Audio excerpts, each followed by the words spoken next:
problems of retirement concepts and happiness after retirement, and leading active post-retirement life and psychological aspect of retirement.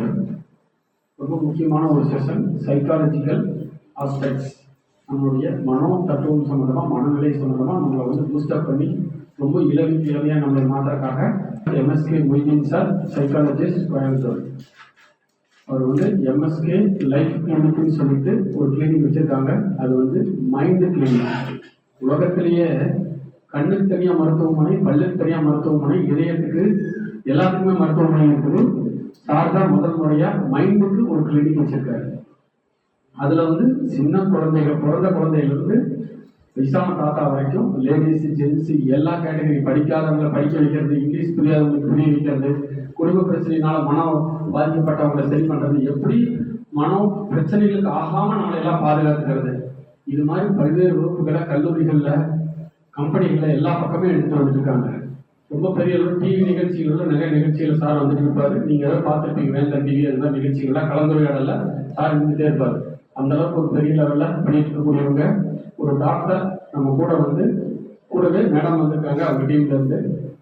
அவங்க வந்து லேடிஸ்க்கு உண்டான specialist, பெண்களுக்கு உண்டான எல்லா விஷயங்களுக்கும் அவங்க வந்து மனநிலை சம்மந்தமாக நல்ல ஊக்கத்தையும் பலத்தையும் கொடுத்துட்டு வந்துருக்காங்க.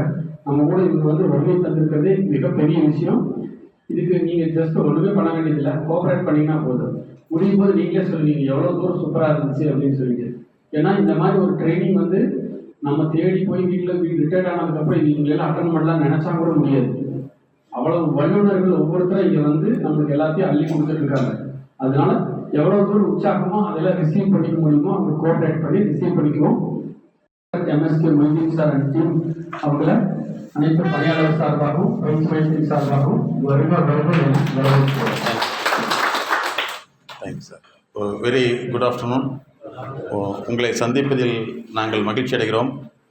நீங்கள்லாம் வந்து இப்போ தான் வேலைக்கு சேர்ந்த மாதிரி இருக்குது, ஆனால் ரிட்டையர்மெண்ட் ஆகிட்டீங்க அப்படின்னு உங்களுக்கு தோணுதா? அதற்குள்ள வாழ்க்கை எவ்வளோ ஸ்பீடாக ஓடிட்டுருக்கு இல்லையா? உங்கள் தாத்தாவுடைய பேர் வாழ்க்கை உங்களுக்கு நினைவு இருக்கிறதா?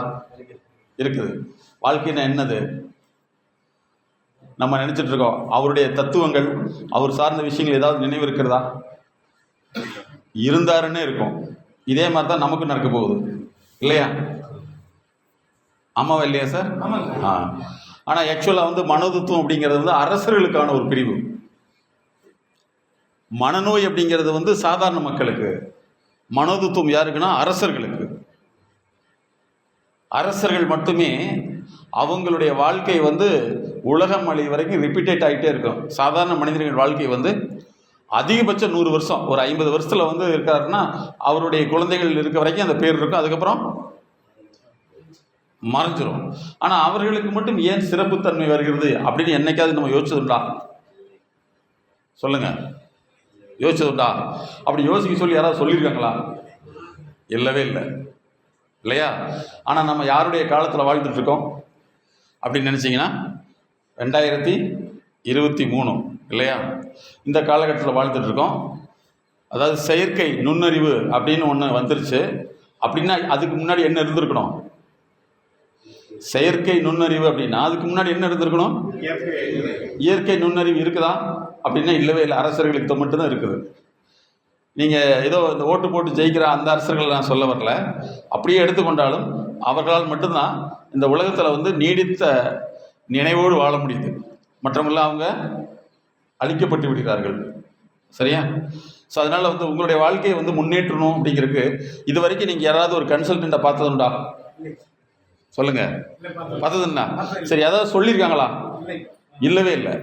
ஆனால் நம்ம வாழ்க்கையை பொறுத்தவரை ஏதோ வேலைக்கு போகிறோம், வர்றோம், அவ்வளோதான். 2 குழந்தையை பெற்றுக்கிறோம், அந்த குழந்தைக்கு கல்யாணம் பண்ணி வைக்கிறோம், அதோடு முடிஞ்சு வச்சு. அதுக்கப்புறம் நம்மளுடைய அடையாளமே இருக்காது. இன்னைக்கு நீங்கள் வாங்குகிற சொத்து உங்களுடைய குழந்தைகள் காப்பாற்றப்படும்னா இல்லவே இல்லை இல்லைங்களா?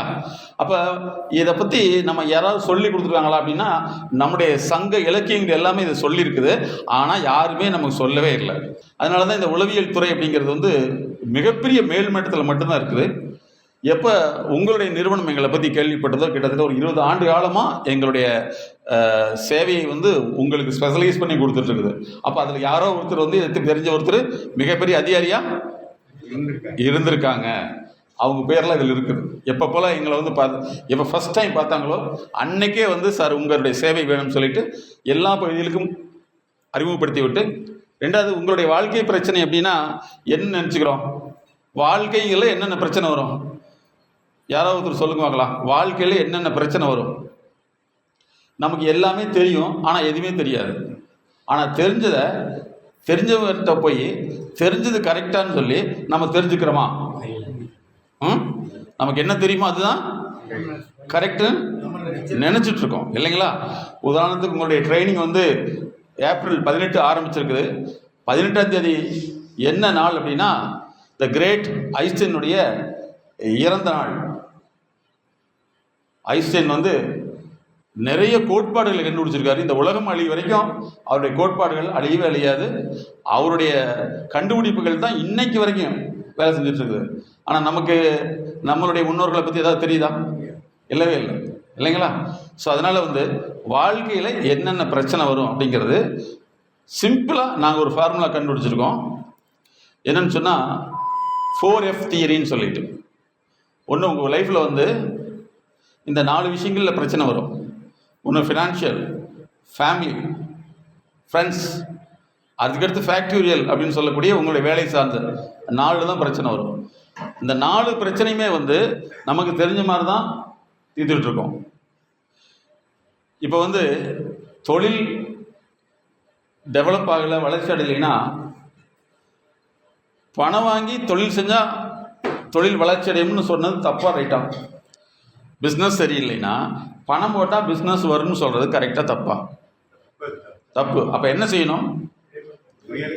சரி, இது வரைக்கும் வந்து கடன் வழங்கப்படும் அப்படின்னு தான் போடுறாங்களே தவிர யாருக்காவது வந்து ஆலோசனை வழங்கப்படும் இதுவரை கேள்விப்பட்டிருக்கீங்களா? அப்போ ஆலோசனைங்கிறது யாருக்கு சேர்ந்தது அப்படின்னா, அதனால தான் நாங்கள் சொல்லியிருக்கோம், அறிவாளிக்கு தான் ஆலோசனை, அறிவாளிக்கு தான் ஆலோசனை. அதனால தான் இந்த உலகத்தில் வந்து அவர்கள் மட்டுமே ஆலோசகரை வச்சு டெவலப் ஆகிட்டே இருக்காங்க. ஆலோசகர்கள் எல்லாமே அவங்ககிட்ட மட்டும்தான் இருக்கிறாங்க. நாங்கள் ஏற்கனவே 25 வருஷத்துக்கு முன்னாடியே சொல்லிட்டு திருப்பூர் அழிஞ்சிரும்னு சொல்லிட்டோம். ஏன்னா திருப்பூரில் வந்து நேற்றத்தை லேபராக இருந்தவர் இன்னைக்கு ஓனராக இருப்பார். ஓனர் வந்து என்ன செய்வார்னா, இவர் சம்பாரித்து குழந்தையை கொடுத்துருப்பார். இந்த குழந்தை வந்து பெருசுனாகி பெரியவனாகி இந்த இண்டஸ்ட்ரியை என்ன பண்ணுது? ரன் பண்ண வச்சிருது, ஓட வச்சிருது இல்லையா? ஸோ இதுக்கெல்லாம் வந்து கண்டிப்பாக தேவை அப்படிங்கிற விஷயம் வந்து நிறைய பேருக்கு தெரியாது. இதை பற்றி திருக்குறள் கூட வந்து மனநலம் மண்ணுயிர் காக்கம் இனநலம் எல்லா புகழும் தரும் சொல்லியிருக்காரு, 416வது குறள். அதே மாதிரி உங்களுக்கு உலகத்தில் நோயே கிடையாதுன்னு சொல்கிறாரு. மருந்தென்று யாக்கைக்கு வேண்டாம் அப்படிங்கிறார். உடம்புக்கு மருந்த வேணாங்கிறார். எதை சாப்பிடணும் எதை சாப்பிடக்கூடாதுங்கிற ஒரு நாலேஜை வந்து எக்ஸ்பர்ட்னு எடுத்துட்டோம்னா நோயே கிடையாதுங்கிறார். அதே மாதிரி அறிவினால் ஆபது உண்டோ பிரிது நோய் தம் நோய் போய் போற்றா கடைங்கிறார். அறிவினால தான் நோயை குணப்படுத்துங்கிறார், முடியுங்கிறார். ஆனால் இது வரைக்கும் நமக்கு எல்லாம் சொல்லி கொடுத்துருக்காங்களா? சொல்லுங்க, கேள்விப்பட்டிருக்கீங்களா? மருந்துனால மாற்ற முடியுமா ஏதாவது? அப்படி மட்டும் இருந்ததுன்னா என்ன இருக்கும்? மருந்துனால மனசை மாற்ற முடியுங்கிற ஒரு விஷயம் இருந்ததுன்னா என்ன ஆயிருக்கும்? உங்கள் வீட்டில் எல்லாமே ஆளுக்கு ஒரு டப்பா மருந்து வாங்கி கொடுத்து உங்களை மாற்றிருப்பாங்கல்ல? சொல்லுங்கள், மாற்றிருப்பாங்களா? சரி. அதாவது கிருமியினால் வரக்கூடிய நோய்கள்ங்கிறது அந்த காலத்து சித்தர்கள் என்ன சொல்லியிருக்காங்கன்னா 4448 4448 வியாதிகளில் வந்து 8 வியாதிகள் தான் வந்து உங்களுக்கு பிறவியில் வரக்கூடியது. மற்றது எல்லாமே அறிவு சார்ந்த குறைபாட்டில் வரக்கூடிய நோய் தான் சொல்லியிருக்காங்க. இதெல்லாம் கேள்விப்பட்டிருக்கீங்களா? கேள்விப்படவே இல்லை. உங்களுக்கு கொடுக்கக்கூடிய தகவல் எல்லாமே பொது தகவல் தான், தனி தகவல் அல்ல. தனி தகவல்னா என்ன? ஸ்பெஷல் ரைட் இன்ஃபர்மேஷன் அல்ல அப்படிங்கிறத தெரிஞ்சுக்கணும். ஓகே, உங்களுடைய இந்த ரிட்டையர்மெண்ட் லைஃப்பில் வந்து என்னென்னலாம் வந்து நீங்கள் கடைபிடிக்கணும், எதெல்லாம் வந்து நீங்கள் திரும்ப சரிப்படுத்திக்கணும். உதாரணத்துக்கு வந்து உங்களுடைய வாழ்க்கையை வந்து நீங்கள் வாழ்ந்த முறையை வச்சுட்டு உங்களுக்குன்னு ஒரு விஷயத்தை எடுத்திருப்பீங்க, அது எக்ஸ்பீரியன்ஸ்னு சொல்கிறோம். எக்ஸ்பீரியன்ஸ், அந்த எக்ஸ்பீரியன்ஸை ரீசைக்கிளிங் பண்ணக்கூடாது. ரீசைக்கிளிங் என்னது? திருப்பவே அதுவே பழைய சோத்தை சாப்பிட்டு, அதே பழைய சோத்தை ஃப்ரிட்ஜில் வச்சு, அதே பழைய சோத்தை அடுத்த நாள் சாப்பிட்டு, அதே சாப்பிட்டு. நீங்கள் நிறைய வீட்டில் அப்படி தான் பண்ணுறாங்க இல்லையா? இருக்குதா இல்லையா? நிறைய வீட்டில் ஒரு நேரம் சாப்பாடு ஆக்கி வச்சுட்டாங்கன்னா இன்னும் கொஞ்ச நாளையில் 1 வருஷத்துக்கு சாப்பாடு ஆக்கி வச்சாலும் வச்சுருவாங்க. அந்த மாதிரி ஆகிடும் இல்லையா? ஸோ ஃபஸ்ட்டு நீங்கள் தெரிஞ்சுக்க வேண்டிய விஷயம் வந்து எக்ஸ்பீரியன்ஸை ரீசைக்கிளிங் பண்ணக்கூடாது, உங்களுடைய அனுபவத்தை மறுசுழற்சிக்கு கொண்டு வரக்கூடாது அப்படிங்கிறத நீங்கள் தெரிஞ்சுக்கிட்டு அடுத்தவங்கள்ட்ட இதை சொல்லக்கூடாது. சரிங்களா? உங்களுக்கு இப்போ நிறைய வந்து எக்ஸ்பீரியன்ஸ் ஆகிருக்கும். ரிட்டையர்மெண்ட் லைஃப்பில் வந்து நாங்கள் நிறைய மிகப்பெரிய தொழிலதிபர்கள் வரைக்கும் நாங்கள் பார்க்குறோம். அவங்களாம் எங்கே ஃபெயில் ஆகிறாங்கன்னா, தன்னுடைய அனுபவத்தை தன்னுடைய குழந்தையை கூப்பிட்டு கிளாஸ் எடுக்க வைக்கல தான் குழந்தைக்கு என்ன சொல்லும்? எஸ் மை டேடி, நீங்கள் சொல்லக்கூடிய அனுபவத்தை நான் கவனமாக கேட்டுக்கிறேன் அப்படின்னு சொல்லுமா? என்ன சொல்லும்? உங்க காலத்துல அப்படி செஞ்சிருக்கலாம், அதை எங்கிட்ட ஏன் சொல்ற? 4 தடவை 5 தடவை சொன்னீங்கன்னா என்ன சொல்லுவாங்க? இதே வேலையே இல்லை. இன்னும் கொஞ்சம் அதிகமாக சொன்னீங்கன்னா உங்க வீட்டில் கிழட்டுக்கு வேலைன்னு சொல்லிடுவாங்க. அதனால வந்து நீங்க உங்க அனுபவத்தை இனிமேல் ரீசைக்கிளிங் பண்ணக்கூடாது. இது ஒரு கஷ்டமான வேலை தான். அப்படின்னா என்ற அனுபவத்தை என்ன செய்யறது அப்படின்னா, உங்க அனுபவத்தை முடிஞ்சா ஒரு புக்கா எழுதுங்க. புக்கா எழுதிருங்க. அப்படி எழுத தெரிஞ்சா உண்மையிலே பெரிய விஷயம் தான் இல்லையா? அப்படி இல்லையா, நீங்க இனிமேல் மகிழ்ச்சிகரமாக வாழ்றது எப்படின்னு தெரிஞ்சுக்கணும். நாங்கள் வந்து உலகத்திலே முதலாக வாழ்க்கையை மாற்றுவதுக்கு கிளினிக் நாங்கள் தான் ஸ்டார்ட் பண்ணியிருக்கோம். வாழ்க்கைன்னு என்ன தெரியுமா? கல்வி, பொருளாதாரம், சமூகம், உளவியல் ஆரோக்கியம். இப்போ குழந்தைய படிக்கலன்னு சொன்னால் நம்ம என்ன செய்கிறோம்? டியூஷன் அனுப்புகிறோம். ஏற்கனவே ஒரு வாத்தியார்ட்ட இருந்து இன்னொரு வாத்தியார்ட்ட கொண்டு போகிறான். என்னைக்காவது யோசிச்சதுண்டா தன்னுடைய குழந்தைகளை அரசர்கள் எப்படி படிக்க வச்சுட்டு இருக்காங்கன்னு சொல்லி? அது இவங்க சொல்லி கொடுத்தது சார், குருகுலமா கிடையாது. அவங்க வந்து எக்ஸ்பர்ட்டை வச்சிருப்பாங்க. குருகுலம்ங்கிறது ஒருத்தரையே சொல்லி கொடுக்குறது. அவங்க வந்து டிஃப்ரெண்ட் எக்ஸ்பர்ட். உதாரணத்துக்கு வந்து இங்கிலாந்துடைய அவங்களுடைய பிரின்ஸ்கெலாம் பார்த்தீங்கன்னா 3 வயதுலேருந்து ப்ரொஃபஷனல் பீப்புளை வச்சு தான் அவங்களுக்கு ட்ரெயின் அப் பண்ணுறாங்க. அதனால தான் அவங்க என்ன 18 வயசுலேயே எல்லா விஷயத்தையும் கற்றுக்கிட்டு நாட்டை ஆளும் திறனுடைய வந்துக்கிறாங்க. அதனால் வந்து படிப்பு வரலைங்கிறது ஒரு இந்த வாத்தியார் சொல்லிக் கொடுத்து வரல, அந்த வாத்தியார் சொல்லிக் கொடுத்து வரலைங்கிறத நம்ம தின்னுமே நினச்சிட்டு இருக்கோமே தவிர, இந்த வாத்தியார் சொல்லிக் கொடுக்குறதில்ல. திரும்ப திரும்ப ஒன்று செய்ய வச்சு கிளிய பழக்கின மாதிரி என்ன செஞ்சிடறாரு, அந்த அவங்கள பழக்கிறாங்க. அப்படி பண்ணவங்க யாராவது தொழிலதிபராக வந்திருக்காங்களா இல்லை தொழிலாளியாக போயிருக்காங்களா? தொழிலதிபர் யாராவது வந்திருக்காங்களா? இல்லவே இல்லை, தொழிலாளியாக தான் போகிறாங்க இல்லையா? தொழிலதிபர் அவர் எந்த ஸ்கூலில் படித்தாருன்னு கேட்டால் எங்கேயுமே இல்லை. அதனால் என்னென்னா ஃபஸ்ட்டு வந்து எஜுகேஷனில் டெவலப்மெண்ட் ஆகலைன்னா நம்மளுடைய மைண்ட் சிஸ்டம் வேலை செய்யலை. அதேமாதிரி பொருளாதாரத்தில் டெவலப் ஆகலைனாலும் நம்மளுடைய மைண்ட் சிஸ்டம் வேலை செய்யலை. அதே மாதிரி சமூகத்தில் நமக்குன்னு ஒரு அந்தஸ்து இல்லைன்னா கூட மைண்ட் சிஸ்டம் வேலை செய்யலை. அதே மாதிரி உடம்புல அடிக்கடி நோய்கள் வருது, அந்த நோய்க்கு மருந்து சாப்பிட்டா நல்லா இல்லைன்னா அது மனம் சார்ந்த வியாதின்னு அர்த்தம். சரிங்களா? இதை கேள்விப்பட்டிருக்கீங்களா? மன அழுத்தம் சொல்கிறான். மனசை யாராவது பிடிச்சி அழுத்துறாங்களா? அப்போ மன அழுத்தம் எதனால் வருது? எகைன் 4 விஷயம்தான்: கல்வி, பொருளாதாரம், சமூக நலம், உளவியல் ஆரோக்கியம். கல்வினா உங்கள் பையனோ பொண்ணோ வந்து சரியாக படிக்கலை அப்படின்னா உங்களுக்கு என்ன வரும்? மன சந்தோஷம் வருமா, அழுத்தம் வருமா? அழுத்தம். அதே மாதிரி அவங்க பொருளாதாரத்தில் முன்னேற முடியல அல்லது உங்களுடைய பொருளாதாரம் ஃபேமிலி அளவில் 10ல என்ன வருது? மன அழுத்தம். அதே மாதிரி சொசைட்டியில் சமூகத்துக்கு உங்களுக்குன்னு ஒரு அந்தஸ்து இருக்குது, அந்தஸ்து கிடைக்கலன்னா என்ன ஆயிரும்? அழுத்தம் வந்துடும். அதே மாதிரி உடம்புல நோயே இருக்காது, அதிகமாக பிரச்சனை இருந்துக்கிட்டே இருக்கும். அப்படி ஒரு 5-6 சொல்லுங்க பார்க்கலாம். உடம்புல பிரச்சனையே இருக்காது, டெஸ்ட் பண்ணி பார்த்தா ஒன்றுமே இல்லைன்னு சொல்லுவாங்க, ஆனால் பிரச்சனை இருக்கும். கவலை. சரி, இல்லை கவலைங்கிறது நீங்கள் சொல்கிறது அது உடம்புல எப்படி பிரச்சனையாக வெளிப்படும்? தூக்கமின்மை. Very good. தூக்கமின்மை. நீங்கள் என்னமா சொன்னீங்க? வெரி குட், அருமையான விஷயம். இந்த தலைவலிங்கிறது வந்து உங்களுக்கு பல பிரச்சனையினால, வாழ்க்கை பிரச்சனையினால, வாழ்க்கைனா 4 விஷயம்: கல்வி இருக்கணும், அல்லது பொருளாதாரமாக இருக்கட்டும், சமூகத்தில் உங்கள் சார்ந்த குடும்பமாக இருக்கலாம், அல்லது உங்கள் ரிலேஷனாக இருக்கலாம் இல்லையா? அதுக்கடுத்து வந்து உடம்புல நோய் இல்லாத விஷயங்களை உருவாக்கக்கூடியதாக இருக்கலாம். அப்போ இந்த மாதிரி வந்துச்சுன்னா தலைவலி வரும். தலைவலிக்கு வந்து மருந்தே கிடையாது, அதுக்கு மனோதத்துவ ஆய்வுகள் தான் இருக்குது. அதை வந்து 3 மாதத்துலேருந்து ஒரு சில தீவிரத்தன்மைக்கு ஏற்ப அதிகபட்சம் 3 வருஷம் தேவைப்படும் அதை நீக்கிறதுக்கு. அதை விட்டுட்டா தான் இன்னைக்கு நிறைய பேருக்கு வந்து நோய்கள் அதிகமாகிடுது. அதே மாதிரி தூக்கமின்மை. தூக்கம் இல்லைங்கிறதுக்கு சாப்பிடக்கூடிய மருந்து தூக்க மருந்தா மயக்க மருந்தா? மயக்க மருந்து. ஆனால் நம்ம என்ன சொல்கிறோம்? தூக்க மருந்து சொல்கிறோம் இல்லையா? தானாக வந்தால் தான் தூக்கம், மருந்து கொடுத்து வந்தால் அதுக்கு பேர் மயக்கம். அதனால் வந்து இப்போ நீங்கள் ரெண்டுமே நல்ல உதாரணம் சொல்லியிருக்கீங்க. ஒன்று தலைவலி, இன்னொன்று தூக்கமின்மை. இன்னொன்று சொல்லுங்க பார்க்கலாம். பதட்டம்.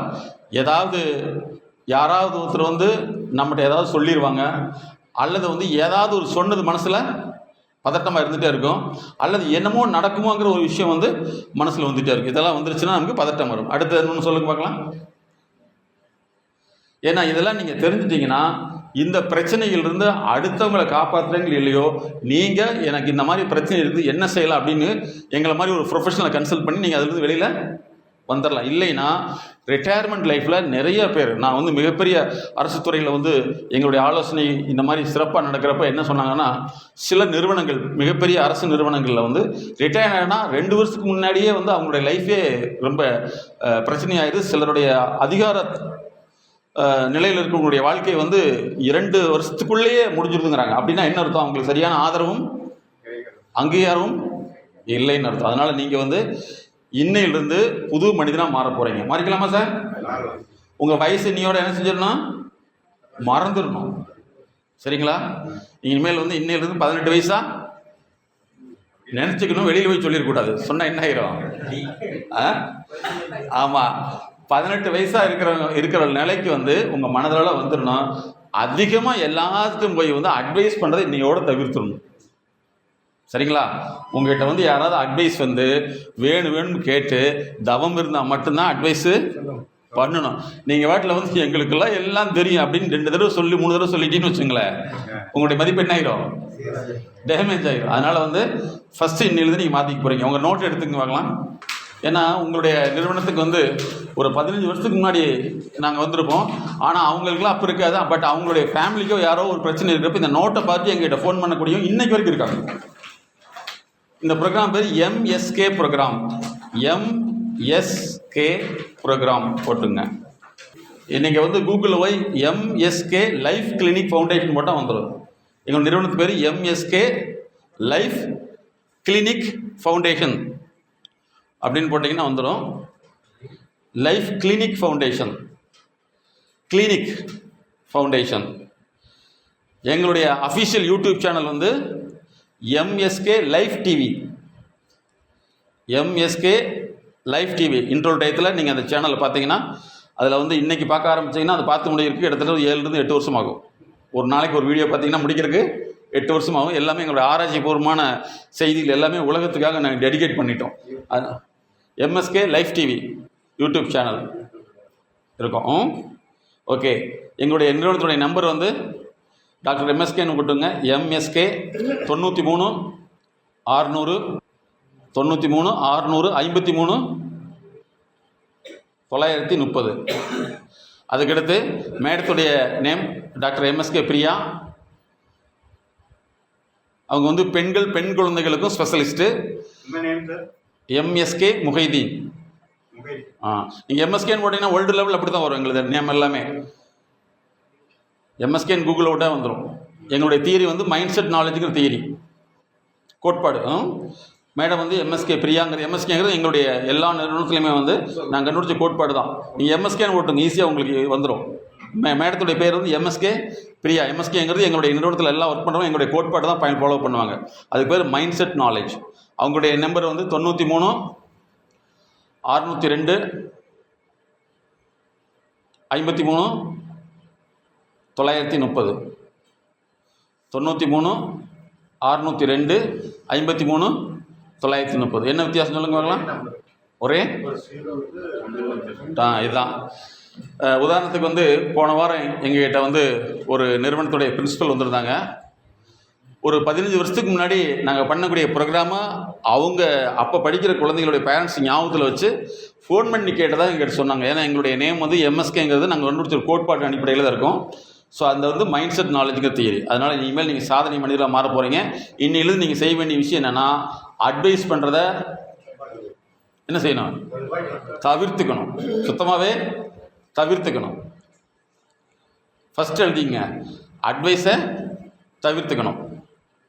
அதுக்கடுத்து முடிந்த அளவு வந்து உங்கள் ஏஜ் மேட்டுன்னு சொல்கிறாங்கல்ல, ஏஜ் மேட்டுன்னு என்ன, அவங்க கூட சேரதை கொஞ்சோண்டு கட் பண்ணிக்கோங்க. ஏன் அப்படின்னா, ஒரு 25 வருஷத்துக்கு முன்னாடியே சென்னை பல்கலைக்கழகத்தில் இருக்கக்கூடிய ஒரு துறை வந்து ஒரு ஆய்வு செஞ்சது. என்னன்னு சொன்னால், இந்த கடற்கரையில் உட்காந்து பேசிகிட்டு இருக்காங்கல்ல, அங்கே போய் பார்த்தீங்கன்னா ஒரு 4 மணிக்கு மேலே ஒரு கூட்டமாக உட்காந்துட்டு இருப்பாங்க. எல்லாம் ரிட்டையர் ஆன கேஸுங்க. அவங்ககிட்ட போய் மனோதத்துவ ரீதியில் இவங்க என்னையா பேசுகிறாங்க 10 வருஷமானு கேட்டாங்க. கேட்டால் 10 பேர் உட்காந்துருக்கான்னு வச்சுங்களேன். இன்றைக்கி ஒரு கதையை சொல்லுவார். எங்கள் வீட்டில் இன்றைக்கி ஒய்ஃபுக்கு எனக்கு பயங்கரமான சண்டை வந்துருச்சு. உடனே அவர் எனக்கு அப்படித்தான் போனவர் வந்துச்சு. நான் வீடுலேயே 2-1 பாட்டுனேன் பார். இன்னொரு சொல்லுவார், நீங்காட்டி பொறுமையாக வந்திருக்கேன், நான்னா நடக்கிறத வேறையும் பார். இப்போ என்ன ஆயிரும், இவங்களுக்குள்ள எல்லாத்துக்கும் ஒரே விஷயந்தான் ஓடிட்டுருக்கும். இப்படியே 7 வருஷமாக 11 வருஷ பிரச்சனையும் மட்டும்தான் பேசிகிட்டு இருந்திருக்காங்களாம். உருப்பிடுங்கிறீங்களா இவங்கெல்லாம்?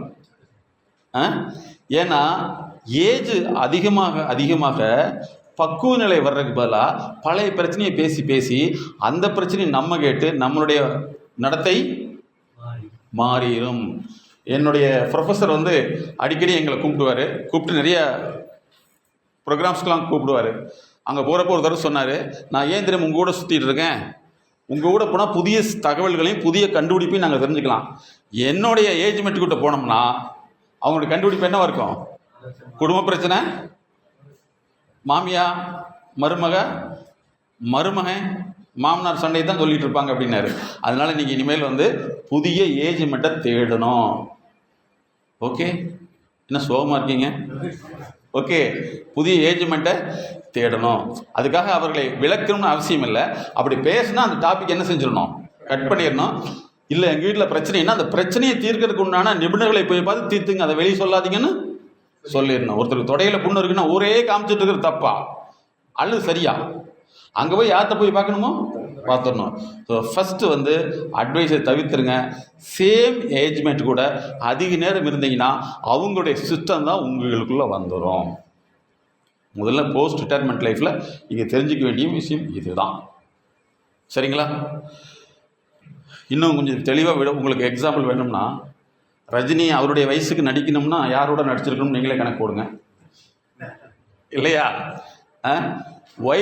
அவங்களுடைய ஏஜில் வந்து இருந்த டைரக்டரை பிடிக்கணும்னா என்ன ஆயிரும்? ஆனால் கண்டுபிடிப்பாளர்கள் தான் வச்சுருக்காங்க. அதனால் நீங்கள் இனிமேல் வந்து இந்த விஷயத்தை ஃபாலோ பண்ணிட்டீங்கன்னா போகும். ஓகேங்களா? சரி, அப்போ இனிமேல் வந்து நீங்கள் ஃப்ரெஷ்ஷாக இருக்க போகிறீங்க. எப்போவுமே உங்களுக்குள்ளே கவலை வந்துக்கிட்டே இருக்குது. நான் வந்து என் பையனுக்கு இதை சம்பாரித்து கொடுக்கலான்னு இருந்தேன், முடியல. என் மகளுக்கு இதை கொடுக்கலான்னு இருந்தேன், முடியல அப்படின்னு கவலைப்பட்டே இருந்தீங்கன்னா அது நடக்குதே இல்லையோ உங்களுக்கு முடியாமல் போயிடும். அவங்களுக்காக வாழணுமா இல்லை அவங்க வாழணுமா? நம்ம என்ன செஞ்சுட்ருக்கோம்? நம்ம அவங்களுக்கு கொடுத்து இன்னைக்கு அதனால தான் என்ன சொல்கிறோம்னா எக்கனாமிக்கல் ஹேண்டிகேப்டு, பொருளாதார ரீதியில் அவங்கள மன முடக்கத்தையும் உண்டாக்குறோம். எப்படின்னா அவங்களுக்கு பொருளை கொடுத்து என்ன ஆயிடுது, அவங்களால எந்த விஷயமே செய்ய முடியாத அளவுக்கு போயிடுது. அதனால தான் நாங்கள் என்ன சொல்லணும்னா டியூஷன் எஜுகேஷன் இருக்கிறது என்றைக்குமே வந்து சுய அறிவு வராது. ஒருத்தர் ஃபெயில் ஆனால் பரவாயில்ல, ஆனால் அவன் ஃபெயில் ஆகாமல் நீங்கள் பாஸ் பண்ணி விட்டீங்கன்னா அவன் லைஃப்பில் ஃபெயிலியர் ஆகிடுவான். அதனால தான் இன்றைக்கி வேலை வாய்ப்பு பிரச்சனை அதிகமாக இருந்துட்டு இருக்குது. ஓகேங்களா? ஸோ இனிமேல் ஒரு ஹாப்பி யங் பீப்புளாக மாறிக்கலாமா? ஸோ இந்த 3 மணி நேரத்துக்கு நீங்கள் ஸ்டூடெண்டாக இருக்க போகிறீங்க. ஓகே ஸ்டூடெண்ட், பேச்சவே காணாமே. Okay, good. நீங்கள் எல்லாமே உங்களுக்கு அறிமுகம் ஆயிட்டீங்களா? உங்களுக்கு எல்லாத்துடைய பேரும் எல்லாத்துக்கும் தெரியும். ஒருத்தர் வந்து எல்லாத்துடைய பேரையும் சொல்லணும். தெரியாது. Correct, very good. இப்படித்தான் நம்ம நிறைய இடத்துல வந்து நம்மளை நாம ஏமாத்திக்கிறோம். தெரியுமா? தெரியும், சொல்லு. அப்போ தெரியாது. ஓகே, நீங்கள் இனிமேல் யங் ஸ்டூடெண்ட். ஓகே ஸ்டூடெண்ட், நீங்கள் இந்த 3 மணி நேரம் நல்ல ஃப்ரீயாக இருக்க போகிறீங்க. எப்பவுமே ஆக்டிவாக இருக்கணும். நீங்கள் ஏஜ் ஆனவங்க அல்ல இன்னையிலிருந்து. ஓகே,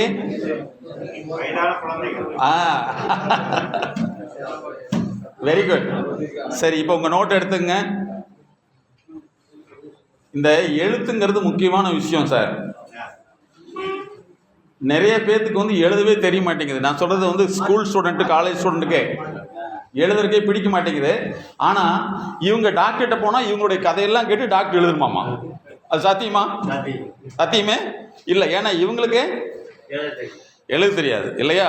இன்னைக்கு எழுத்துங்கிறது ஒரு முக்கியமான விஷயம். அதனால தான் வந்து அந்த காலத்தில் என்ன பண்ணாங்கன்னா, எங்களுடைய உளவியல் நிறுவனத்தில் வந்து 250 வகையான டிபார்ட்மெண்ட் இருக்குது. அதில் நாங்கள் ஒன்று வச்சுருக்கோம், வரலாற்று உளவியல்னு சொல்லிட்டு. வரலாறு இருக்கு பார்த்தீங்களா? அந்த வரலாறுகள் உலகத்துக்கு அறியப்பட வேண்டுங்கிறதுக்காகவே வரலாற்றை அப்போ என்ன எழுதியிருக்காங்கன்னா பேனா கிடையாது, அப்போ இருந்தது பாறை தான். பாறையிலையும் எழுதியிருக்காங்க இல்லையா? அந்த பாறையில் ஒருத்தர் சொல்லித்தான் இன்னொருத்தர் எழுதியிருப்பார், அல்லது அவரே அந்த வரலாறு எழுதியிருப்பாருன்னு வச்சுங்களேன். அப்போ பாறையில் எழுதுறது எவ்வளவு கஷ்டமான விஷயம். அந்த பாறை வந்து எங்கே இருக்குங்க? ரோட்டு முன்னாடியே இருக்கும், அங்கே எழுதி வச்சுருக்காங்க பார்த்தீங்களா? அதனால் நாங்கள் என்ன சொல்கிறோம்னா, இன்னையிலிருந்து உங்களுக்கு யாருக்காவது ஆர்வம் இருந்தால் கூட எங்கள் கூட இணைந்து கொள்ளலாம். உங்களுடைய வாழ்க்கை ஒரு 60 வயசோட வாழ்ந்து முடியுதுன்னா நமக்கும் மரங்குடி புல்லுக்கு வித்தியாசமே இல்லை இல்லையா? உங்களுடைய வாழ்க்கையை வரலாற்றாக மாற்றிக்கலாமா? வரலாற்றாக மாற்றிக்கலாமா? மாற்றிக்கலாம். உங்களுடைய பேரன் இந்த மாதிரி இங்கே கிராண்ட் பேரண்ட் இருக்குன்னு சொல்கிற அளவுக்கு நீங்கள் மாற போகிறீங்க, மாறிக்கலாமல்ல? ஓகே சரி. இப்போ நீங்கள் பழக ஆரம்பிக்கிறப்ப உங்களுக்குள்ள என்னென்ன தடைகள் இருந்தது நீங்களே லிஸ்ட் போடுங்க பார்க்கலாம். பழகிறப்ப இப்போ வெளியில் வர சொன்னால் நிறைய பேர் யோசிச்சுட்டு இருந்தீங்க, உங்களுக்குள்ளே புதுசாக என்ன பேசுறது, எப்படி பேசுறது, பூரா புதுசாக இருக்குது, இப்படியெல்லாம் இருக்கும். அப்படிலாம் என்னென்ன தோணுச்சுன்னு உங்களால் முடிஞ்ச ஒரு 5 பாயிண்ட் எழுதுங்க பார்க்கலாம். எதெல்லாம் நம்ம மனசில் தோணுச்சு எழுதுங்க பரவாயில்ல. Very good very good. ஐயா பாருங்க கரெக்டாக முன்னாடி வர்றார். இதெல்லாமே பார்த்தீங்கன்னா நமக்கு இந்த ஏஜில் வரக்கூடிய விஷயத்தை வெளிநாடுகளில் 3 வயசுலேயே டெலீட் பண்ணிட்டோம். 3 வயசுலேயே அந்த குழந்தைகளுக்கு அந்த அந்த அந்த செயல் இருந்ததுன்னா எங்களை மாதிரி எக்ஸ்பர்ட்டை வச்சு உடனே கன்சல்டன்சி எடுத்துங்கிறான், இல்லைன்னா ஸ்கூலுக்கு வரக்கூடாதுங்கிறான். இப்போ நம்ம ஊரில் என்ன செய்கிறோம், ஸ்கூலில் அந்த குழந்தை 2nd-லேருந்து 3rd ஸ்டாண்டர்ட் போகுதுன்னா அப்பா ஒரு பையை தூக்கிட்டு போய் புக்கை கொடுன்னு வாங்கிட்டு வந்துடுறீங்க இல்லைங்களா? ஃபாரினை பொறுத்தவரை எங்களோட கிளைண்ட்ஸ் நிறைய இருக்காங்க. அவங்க என்ன சொல்கிறாங்க அப்படின்னா, அந்த குழந்தை போய் மேடம் நான் இதை முடிச்சிட்டேன், எனக்கு அடுத்த ஸ்டாண்டர்டு புக்கு வேணும்னு கேட்டால் மட்டும்தான் தர்றாங்களாம். புரியுதுங்களா? இன்னைக்கு நம்மளே முந்திட்டு போய் வாங்கி கொடுத்துட்டு முந்திட்டு போய் எழுதி கொடுத்துட்றாங்க இல்லைங்களா? அந்த குழந்தைகளை வாழ விடுறதும் இல்லை, படிக்க விடுறதும் இல்லை. அந்த குழந்தை இவங்க செய்கிற மாதிரி என்ன செய்யறது, இவங்களை பார்க்க விடுறதும் இல்லை. எதை பார்க்க விடுறதில்ல சொல்லுங்க, அவங்க கரெக்டாக சொல்கிறாங்க. இல்லை அது மட்டும் இல்லை, நீங்கள் உங்களை டிவியை பார்க்க விடுறது இல்லை, செல்ஃபோனை பார்க்க விடுறது இல்லை. ப்ராக்ரஸ் எல்லாம் இன்னைக்கு இன்னவே இல்லைம்மா. இன்னைக்கு பார்த்தீங்கன்னா இன்னைக்கு ஒரு புதுசாக ஸ்கூல் வந்துருக்குது. என்ன ஸ்கூல்னா, நீங்களாம் ஸ்கூலில் உட்காந்துட்டு எழுதுனீங்களா படுத்துட்டு எழுதுனீங்களா? ஆனால் இப்போ இல்லை, தெரியுமா உங்களுக்கு? இப்போ ஸ்கூல் வந்துருச்சு, என்னென்ன படுத்துக்கிட்டு எழுதுங்க. ஸ்மார்ட்டுங்கிறது ஒன்றும் இல்லை சார். இந்த கம்ப்யூட்டர் லேப்டாப்பே பெருசாக இருந்துச்சுன்னா அதுக்கு பேர் ஸ்மார்ட், வேறு ஒன்றும் இல்லை. அது வேறு ஒன்றும் இல்லை, இதைத்தே பெருசாக போட்டால் போதும். ஆனால் இப்போ ஸ்கூல் எப்படி வந்துருச்சு, படுத்துட்டு எழுதுக்கலாம். அதே மாதிரி இன்னொரு விஷயம் என்னென்னா, ட்ரெஸ் கலாச்சாரம் இல்லை, யூனிஃபார்ம் இல்லை. யூனிஃபார்ம் போட வேண்டாம், உங்களுக்கு எப்படி ஃபேன்சியாக இருக்குது அப்படி போட்டுக்கலாம். உங்களுக்கு ஸ்கூலுக்கு வரணும்னா வரலாம், வரவில்லைன்னா வரலைன்னு சொல்லிக்கலாம். ஹோம்ஒர்க் பண்ணணும்னா பண்ணலாம், பண்ணலைன்னா பண்ண வேண்டியதில்லை. நல்லா இருக்குல்ல? ஹலோ, நீங்கள் ஆஸ்பத்திரியில் படுத்தணும்னா படுத்துக்கலாம், பேர் சொல்லக்கூடாது. வந்தாலும் ஹால் டிக்கெட்டு இல்லையா? இதே மாதிரி இப்படி சொல்ல, ஃபீஸ் கொடுத்தா கொடுக்கலாம், அது சொல்ல மாட்டேங்கிறாங்க. இதே மாதிரி டாக்டர் இருந்தால் என்ன ஆயிரும், நீங்கள் படுத்தா படுத்துக்கலாம், போனால் போய்க்கலாம், இருக்குன்னா இருக்கலாம், ஆப்ரேஷன் பண்ணால் பண்ணிக்கலாம் அப்படின்னு சொன்னால் ஒத்துக்குமா? அப்போ இந்த சமுதாயத்தின் மீது எது திணிக்கப்படுகிறது அப்படின்னா, உழைப்பு இல்லாத விஷயம் திணிக்கப்படுது. கரெக்டுங்களா? உங்களுடைய குழந்தைகளை, உங்களுடைய பேர குழந்தைகளை காஸ்ட்லிங்கிற ஸ்கூலில் சேர்த்தது எல்லாமே நல்லா ஞாபகத்தில் வச்சுங்க. காஸ்ட்லியான ஒரு ஸ்டார் ஹோட்டல் மாதிரி தான். எதெல்லாம் கிடைக்கும், எது வரைக்கும் கிடைக்கும், நீங்கள் இருக்க வரைக்கும் கிடைக்கும். இல்லைன்னா ஒரு மோசமான ஆனால் வருத்தப்படக்கூடிய செய்தி, ஒரு ஆண்டுக்கு 15 லட்சம் பேர் விபத்தில் இறக்குறாங்க. சரியா? விபத்தில், ஆக்சிடென்ட்டில், ரோடு ஆக்சிடென்ட்டில் 15 லட்சம் பேர் இறக்குறாங்களாம். தகவல் வெளியே தெரியாத தகவல். 46,000 பேர் சூசைட் பண்ணிக்கிறாங்கன்னு டாக்குமெண்ட் படி. ஆனால் தெரியாதது நிறையா இருக்கும். அப்போ இதெல்லாம் என்னன்னா, உழைக்கக்கூடிய சமூகம் இன்று குறைந்து விட்டது. அந்த வகையில் நீங்கள்லாம் கொடுத்து வைத்தவர்கள். நீங்கள் போட்டிருக்கிற சர்ட்டிலிருந்து நீங்கள் போட்டிருக்கிற ஒவ்வொரு விஷயமே உங்களுடைய உழைப்பின் மூலமாக வந்தது. ஒத்துக்கிறீங்களா? உங்களுடைய வாழ்க்கையில் ஒரு பைக் வாங்கணும்னு ஒரு ஆசை முதல்ல வந்திருக்குமில்லவா? எப்போ வந்துச்சு சொல்லுங்க பார்க்கலாம். Cycle correct. சைக்கிள் எப்போ வாங்கணும் வந்துச்சு? 87. Very good. 1987 வந்து சைக்கிள் வாங்கணும்னு ஆசை வந்துச்சு. என்ன சார்? வேலைக்கு சேர்ந்தபோது 80, 83. உங்களுக்கு சார் வேலைக்கு சேர்ந்தபோது 87. அப்போ உங்களுக்கு வயசு எவ்வளோ இருக்கும்? 29 வயசுல வந்து சைக்கிள் வேணும்னு தோணுச்சு. அந்த சைக்கிள் வாங்குறதுக்கு எத்தனை நாள் ஆச்சு? என்ன சார்? அப்பவே 550 ரூபா தான் ஹெர்குலிஸ். இன்னைக்கு வந்து சம்பளம் 250 ரூபா இல்லையா? Very good. நல்ல விஷயம் தான். 200 ரூபாய்ங்க. அந்த வந்து முதல்ல வாங்கி அந்த வண்டியை வந்து நீங்கள் உங்கள் அப்பாட்ட இருந்து பிடிங்கி வாங்கினீங்களா இல்லை சொந்த உழைப்பு நீங்கள் வாங்கினீங்களா? சொந்த உழைப்பு. இப்போ நான் கேட்குற கேள்வின்னா, அந்த சொந்த உழைப்பில் வாங்கினீங்களா உங்கள் பேரண்ட்ஸ் வந்து வாங்கி அடம்பிடிச்சு வாங்கினீங்களா? வாங்கி தர மாட்டேன். உனக்கு எதுக்கு சைக்கிள் இல்லைங்களா? அது சேர்த்து வச்சு வாங்கி அந்த சைக்கிளை வாங்கி தொட்டு பார்க்குறப்ப எப்படி இருந்தது? யாராவது ஒருத்தர் நல்லா சொல்லுங்க உணர்வை. யாராவது ஒருத்தர் சொல்லுங்க. அனைவருக்கும் பணிவான மாலை வணக்கங்கள். எனக்கு வந்து காலேஜில் வேலைக்கு சேர்ந்து 5 ரூபா கூலிங்க. ஃபஸ்ட்டு வேலை செஞ்ச இடம் வந்து கரட்டூர் சுடுகாடு வந்து என்னை வந்து டிரான்ஸ்ஃபார்மருக்கு சர்வேரில் கூட்டிகிட்டு போகிறாங்க. நமக்கு தெரியாது. நான் 4 குண்டாக இருக்கிறேங்க. முடியெல்லாம் நிறைய தூரம் முடியாக இருக்குங்க. எல்லாம் சடையாக கூப்பிடுவாங்க, சந்திரன் கூப்பிட மாட்டாங்க. இப்போது எங்கள் அப்பாட்ட சொன்னேன், இந்த மாதிரி சைக்கிள் வாங்குங்க அப்படின்னு. முதல்ல வேலை பழகு, அப்புறம் சைக்கிள் வாங்குற அப்படின்னு. எங்கள் அப்பா வந்து ஜிஹெச்சில் வாட்ச்மேன் இருந்தாங்க. எங்களுக்கு பெரிய கொடுத்தாரு, மலையாளிஸ், தமிழும் சரியாக தெரியாது. அப்பா என்ன பண்ணாரு, ஒரு 6 மாதம் வேலை பழகுங்க. 250 ரூபாய்க்கு ஒரு பொறி வியாபாரிங்க. அவர் தாங்க நெல், அரிசி, பொரியலை வச்சு நல்லா லோடு வைக்கிற வண்டி. பேக் வீல் வந்து ராலை வண்டி, சக்கரை, ராலை சக்கரை. ஃப்ரண்ட் வீல் வந்து சாதாரண சக்கரை. கைத்தூர் மாற்றி கொடுத்தாருங்க.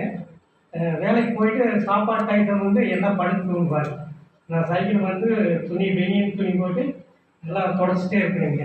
எத்தனோண்டு துருப்படுது அப்படின்னா உமிழ் நீரை தொடச்சி இது பண்ண முடியுது. அந்த மாதிரி ரொம்ப காலம் சைக்கிள் வச்சுருந்தேனுங்க. கொஞ்சம் காலப்போக்கில் அப்படியே யூஸ் பண்ணிட்டுங்க. இருந்தாலும் பழசையெல்லாம் அன்றும் இன்றும் எழுந்து மறக்க முடியாது. அதான் என்னுடைய அனுபவம். 5 ரூபாயிலிருந்து கடைசி சம்பளம் வாங்கின 30 ரூபாய்ங்க. ஆர்டர் வந்துருச்சு, ஆனால் வாய்ப்பு கிடைக்கல. போடுற மாதிரினாக்கா போடவே இல்லை. அப்புறம் 1 மாதம் கழிச்சு பொள்ளாச்சி துணை நிலையில் ஜாயின் பண்ணேன். அப்போ வந்து இது ஞாபகம் இல்லைங்க, நம்ம நல்லிக்காமல் பழைய அவர் வந்து அவரும் அப்போ தான் ஜாயின் பண்ணாருங்க. இப்போ நான் சொல்கிறேங்க, சார் நாங்கள் டைம் சமயம் போச்சுன்னா நல்ல நாள் இல்லைங்கிறாங்க அப்படின்னு. நானும் இப்போ தான் ஜாயின் பண்ணிட்டாங்க, நீங்கள் தைரியமாக இருக்குன்னு சொல்லி அவர் ஜாயின் பண்ணிட்டுங்க. ஒரு 1/2 மணி நேரம் கழிச்சு ஒப்புறோம், கையெழுத்து போடுறோம். சந்திரன் போடாதீங்க, 2 எழுத்து சான்னு போட்டு அப்படின்னாரு. சான்னு போடி ஆனந்தக்கடே அப்படியே போட நடந்துச்சு. ஆஃபீஸர் தள்ளி கொடுத்தார். இனிமேல் நீங்கள் நல்லா இருக்கீங்க சந்திரன், தைரியமாக இருக்கு அப்படின்னாரு. நேர்மையாக நான் வெளியில் போனோம், காலம்புறம் சுகமாக இருக்கு அப்படின்னாரு. அப்போது வரைக்கும் இப்போ வரைக்கும் நாங்கள் நேர்மையை கடைப்பிடிச்சிருங்க. எனக்கு கொடுத்த ஆஃபீஸர்கள் நல்லா ஒத்துழைப்பு கொடுத்தாங்க. ஃப்ரெண்ட்ஸு கூடயும் நல்லமாக இருந்தேங்க. கன்சூமர் கூடயும் கன்சூமர் ரிப்போர்ட்டு ஆஃபீஸுக்கு வராத அளவுக்கு ஃபீல்டுலேயே எல்லாம் அட்டன் பண்ணிக்கணுங்க. போன் இல்லாதப்போ சுகமாக நல்லா இருந்ததுங்க. போன் வந்த ஒரு டென்ஷன் அதிகங்க. இருந்தாலும் அதையும் சமாளித்து இப்போ வரைக்கும் நல்ல முறையாக போயிட்டு இருக்கேன். சைக்கிள் என்ன பண்ணுவீங்க சார்? சைக்கிள் தான் அது எப்படியோ தவறி மிஸ் ஆகி போச்சுங்க. நான் வெளியில் போன சமயம் பார்த்து எங்கள் தம்பி ரொம்ப நாள் தொடச்சே நீர்த்திருங்க. பில்டிங் காட்டி வீட்டுக்குள்ளேயே நீர்த்திருந்ததுங்க. அப்புறம் வந்து கேட்கல, இந்த மாதிரி நான் எடுத்து கொடுத்தேன் அப்படிங்களா. அப்புறம் எங்கள் 2 ஒரு மன கஷ்டம் வந்துருச்சு. யார் உங்கள் வீட்டுக்காருக்கும் வீட்டுக்காரமா? என் தம்பி. ஓ சரி. அவரு டெய்லருங்க. அது ஜென்டில்மேன் ஸ்டார், டெய்லரில் ஸ்டாருங்க. அதனால அவர் எனக்கு சைக்கிள் தேவைன்னு சொல்லி போட்டு கடைசியில் கையை வச்சுட்டார். அதெல்லாம் மறக்க முடியாத ஒரு நினைவுகள் இருக்குது sir. Very good, very good, very good. இதில் பாருங்கள், சார் கரெக்டாக அந்த சைக்கிள் வண்டியை சொல்கிறாரு. இதை விட அந்த அப்பாயின்மெண்ட் வாங்குறப்போ வந்து எவ்வளவு மகிழ்ச்சி, ஆனந்தம், பரிதவிப்பு அது கிடைச்சுன்னா இன்னைக்கு இந்த விஷயம் குழந்தைகிட்ட இருக்குதா? அப்போ என்ன அர்த்தம்னா அவர்களுடைய அறிவு குறைபாடு ஆகிட்டு இருக்குது. அதாவது ஒரு முக்கியமான செய்தியை நீங்கள் தெரிஞ்சுக்கணும். எவல்யூஷன் அப்படிங்கிற ஒரு சைக்கலாஜிக்கல் டிசார்டர், ஒரு மன ரீதியான அறிவு குறைபாடு நோய். இந்த நோய் வந்துருச்சுன்னா அவங்க எந்த வேலைக்கு போகிறத விரும்ப மாட்டாங்க. இன்றைக்கி வந்து நிறைய மாணவர்கிட்ட அந்த பிரச்சனை வந்துருச்சு. வேலைக்கு போக விரும்புறதில்ல. ஆனால் காஸ்ட்லியான வாழ்க்கையை மட்டும் வேணும். அதுக்குண்டான காஸ்ட் யார் கொடுக்கணும்? அப்பா அம்மா கொடுக்கணும். இன்னொரு செய்தி, இந்த பையனை வந்து எப்பவுமே இப்போ பேரண்ட்டுக்கிட்ட ஒரு தவறான அபிப்பிராயம் என்னென்னா, குழந்தைய கேட்குறதெல்லாம் வாங்கி கொடுக்கணும்னு சொல்லி கொடுத்துட்றாங்க. இது யார் சொல்லி கொடுக்குறாங்கன்னா, அந்த ப்ராடக்ட் விற்கிறவன்னு சொல்லி கொடுத்துட்றாங்க. பேச்சாளரை வச்சு பேசிடுறாங்க. இன்னைக்கு பார்த்தீங்கன்னா ஸ்கூலில் எல்லாமே வந்து சினிமா ஸ்டார்களை வச்சு தான் பேசுகிறாங்களே தவிர அறிவு சார்ந்த அறிவாளிகளை வச்சு பேச வைக்கிறது இல்லை. ஏன்னா அவங்க தான் மார்க்கெட் பண்ணுவாங்க அப்படின்னு சொல்லிட்டு. அப்போ இவரை வந்து என்ன செய்யறாரு, அந்த பையனை வந்து காஸ்ட்லியாக வளர்த்திடுறாரு. அந்த பையன் வந்து காஸ்ட்லியாக பொண்ணை பிடிக்க போகிறான். ஹலோ, நல்லா ஞாபகத்தில் வச்சுங்க, புரியுதுங்க உங்களுக்கு? இவன் லவ் பண்ணி இன்னொரு பொண்ணை போய் பிடிச்சிட்டான். அந்த பொண்ணு வந்து அவங்க அம்மாட்ட போய் சொல்லிடுச்சு. உடனே அவங்க அம்மா கேட்குது, உங்கள் அப்பாட்ட வந்து எத்தனை ஏக்கர் நிலம் இருக்குது, தோட்டம் இருக்குது, இதெல்லாம் கேட்டோன்னு அப்பாட்ட வந்து கேட்குறேன். ஒன்றுமே இல்லைன்னா அப்புறம் ஏன் நீ பெத்த சொல்லையா அப்படின்னு சண்டை போட்டு இப்போ வீட்டில் இல்லையாமா, எங்கேயோ ஓடி போயிட்டானா. எங்கிட்ட இந்த கேஸ் வருது. எப்படியாவது அவன்கிட்ட எப்படி சார் பேசுறது? நீங்கள் முதல்ல எப்படி பேசுனீங்க சார்? பேசவே மாட்டேன், கேட்குறதெல்லாம் வாங்கி கொடுத்துருவேன். ஒன்றும் இல்லைங்க, ஒரு 10 ஏக்கரை கேட்குறேன்னா வாங்கி கொடுத்துருவேன். சார் என்ன சார் இப்படி சொல்கிறீங்க? ஏங்க முதல்ல வாங்கி கொடுத்தீங்கல்ல சார்? கரெக்டாக தப்பா? முதல்ல வாங்கி கொடுத்தீங்கல்ல. என்னென்ன வாங்கி கொடுத்தேன்? அப்போவே பைக் வாங்கி கொடுத்தேன் சார், கார் வாங்கி கொடுத்தேன். இது 10 ஏக்கரா பெருசா சார்? எது சார் 10 கோடி வருமா? வாங்கி கொடுங்க அப்படின்னா அழுகிறாரு. நான் சொன்னேன், இப்போ நீ அழுது பிரயோஜனம் இல்லை. அன்னைக்கு நீ அன்னைக்கு அவ்வளோ அழுக வச்சுருக்கணும். கரெக்டுங்களா? இன்னைக்கு தனி மரமாக வாழ்ந்துட்டு இருக்காரு. அப்போ பொருளுடைய மதிப்பு தெரியப்படுத்தலை. இதே மாதிரி குழந்தைகள் வளர்த்தப்படும். நீங்கள் அந்த சமயத்தில் என்ன செய்யணும்னா, பொதுவாக உங்கள் ஃபேமிலியில் நடக்கக்கூடிய விஷயங்களுக்கு நீங்கள் எக்காரணத்துக்கு ஒன்று முந்திரியாக போயிட்டீங்கன்னா, இன்றைக்கி நிறைய பெண்கள் எங்கிட்ட வரக்கூடிய கேஸ் என்னென்னா, என்ன சார் காலையில் வந்து நேரத்துலேயே எதிர்க்க சொல்கிறாங்க. எத்தனை மணிக்குமா? 6 மணிக்கு சார். 6 மணி நேரத்துலேயே? ஆமாம். அவங்க வீட்டில் ஒரு 8-8:45 தான் யோசிப்பாங்களாமா, எந்திரிக்கலாமா வேணாமான்னு. சார் நம்ம ஊரில் தான் சொல்கிறேன் நான். இல்லை, அது கூட வந்து வேலைக்கு போயிட்டு வந்தால் பரவாயில்ல. இன்றைக்கி வந்து வேலைக்கு போகாம வீட்டில் சுற்றிட்டு இருக்கிறது. பொழுதன்னைக்கு என்ன பண்ணுவாங்கன்னா, என் பொண்ணு வந்து ஜாலியாக வந்து நெட்டு பார்த்துட்ருக்கோம், ஃபோன் பார்த்துட்ருக்கோம், 12 மணிக்கு தூங்கும், 8 மணிக்கு வந்துடும் அப்படின்னு சொல்கிறாங்க. ஸோ இதனுடைய விளைவு என்னாகும்னா, நீங்கள் அந்த சமயத்தில் வந்து நீங்கள் போய் குழந்தைய நேரத்தில் எந்திரிக்கணும்னு சொன்னால் பகை யார் மேலே திரும்பும்? அதனால் நீங்கள் மேக்ஸிமம் இந்த மாதிரி சமயத்தில் நம்ம என்ன செய்யறது அப்படின்னா, அந்த குழந்தைகளை நீங்கள் அப்சர்வ் பண்ணுங்கள். தயவுசெய்து எந்த வார்த்தையும் விட்டுறாதீங்க. ஏன்னா இன்றைக்கி பல குடும்பங்கள் வந்து கெட்டு போகிறதுக்கு மெயின் ரீசன் வந்து நீங்கள் அனுபவப்பட்டவங்க. ஒரு ஒரு ஒரு 100 ரூபாயுடைய வேல்யூ உங்களுக்கு தெரியும். இன்றைக்கி வந்து 1000 ரூபாயுடைய வேல்யூ உங்களுக்கு தெரியவே தெரியல. பீஸா என்ன 999 ரூபா? என்ன பேர் 999 ரூபா சார்? என்னது அதுக்கு பேர்? வர ரொட்டி. பீஸா இஸ் நத்திங் பட் ஒன்லி. பாருங்க, இன்னைக்கு என்னன்னா அதுதான் ஃபேன்சிங்கிறாங்க. அது 999 ரூபா, 1 ரூபா கம்மிங்க சார். அது வேற ஒன்றும் இல்லை சார், ரொட்டி சார். அது நீங்கள் பன்னு இருக்கு இல்லைங்களா, பன்னில் இலதலையில வச்சு கொடுப்பாங்க சார். அதுக்கு பேர் பீஸாங்க சார். இழுத்தா அசிங்கமாக வந்ததுன்னா அதுக்கு பேர் அது என்ன சார்? அது இல்லை, பர்கர்னா அது இதெல்லாம் வச்சு கொடுக்குறது பர்கரு. இப்படி இழுத்திட்டு வச்சுக்கலாம், அங்கே பம்பாய் மிட்டாய். ஐயோ, அதெல்லாம் விட இப்போ அட்வான்ஸாக போயிட்டாங்க. என்ன சார்? அதுவே ஃபேன்சியாக இருக்கு. ஏன்னா நீங்கள் உண்மையிலே வந்து யதார்த்தமானவர்கள். உங்களுடைய வாழ்க்கையில் வந்து இனிமேல் வரவே வராது. நீங்கள் அனுபவிச்ச விஷயங்கள் வாழவே முடியாது மற்றவங்களுக்கு. இன்னொன்று, நீங்கள் எவ்வளோ ஆரோக்கியமாக இருக்கிறீங்களவா, உங்களை என்ன திட்டினாலும் நீங்கள் வாங்கிக்குவீங்க. இன்றைக்கி ஒரு குழந்தைய திட்டிட்டு செத்து போயிடுது. கரெக்டுங்களா? ஒரு குழந்தைய திட்டிட்டிங்கன்னா செத்து போயிடுது. அதுக்கு வேறு வழியே ஆயுதமே தேவையே இல்லை. அறிவில்லையான்னு கேட்டால் செத்து அவ்வளோதான். அப்போ இன்னைக்கு குழந்தைகளை பொறுத்தளவு வந்து நீங்கள் இந்த விஷயத்தை மனசில் நீங்கள் தெளிவாக வச்சுக்கிட்டு எக்காரணத்தை கொண்டும் நீங்கள் பார்வையாளராக இருங்க, பதட்டக்கார ஆளாக மாறாதீங்க.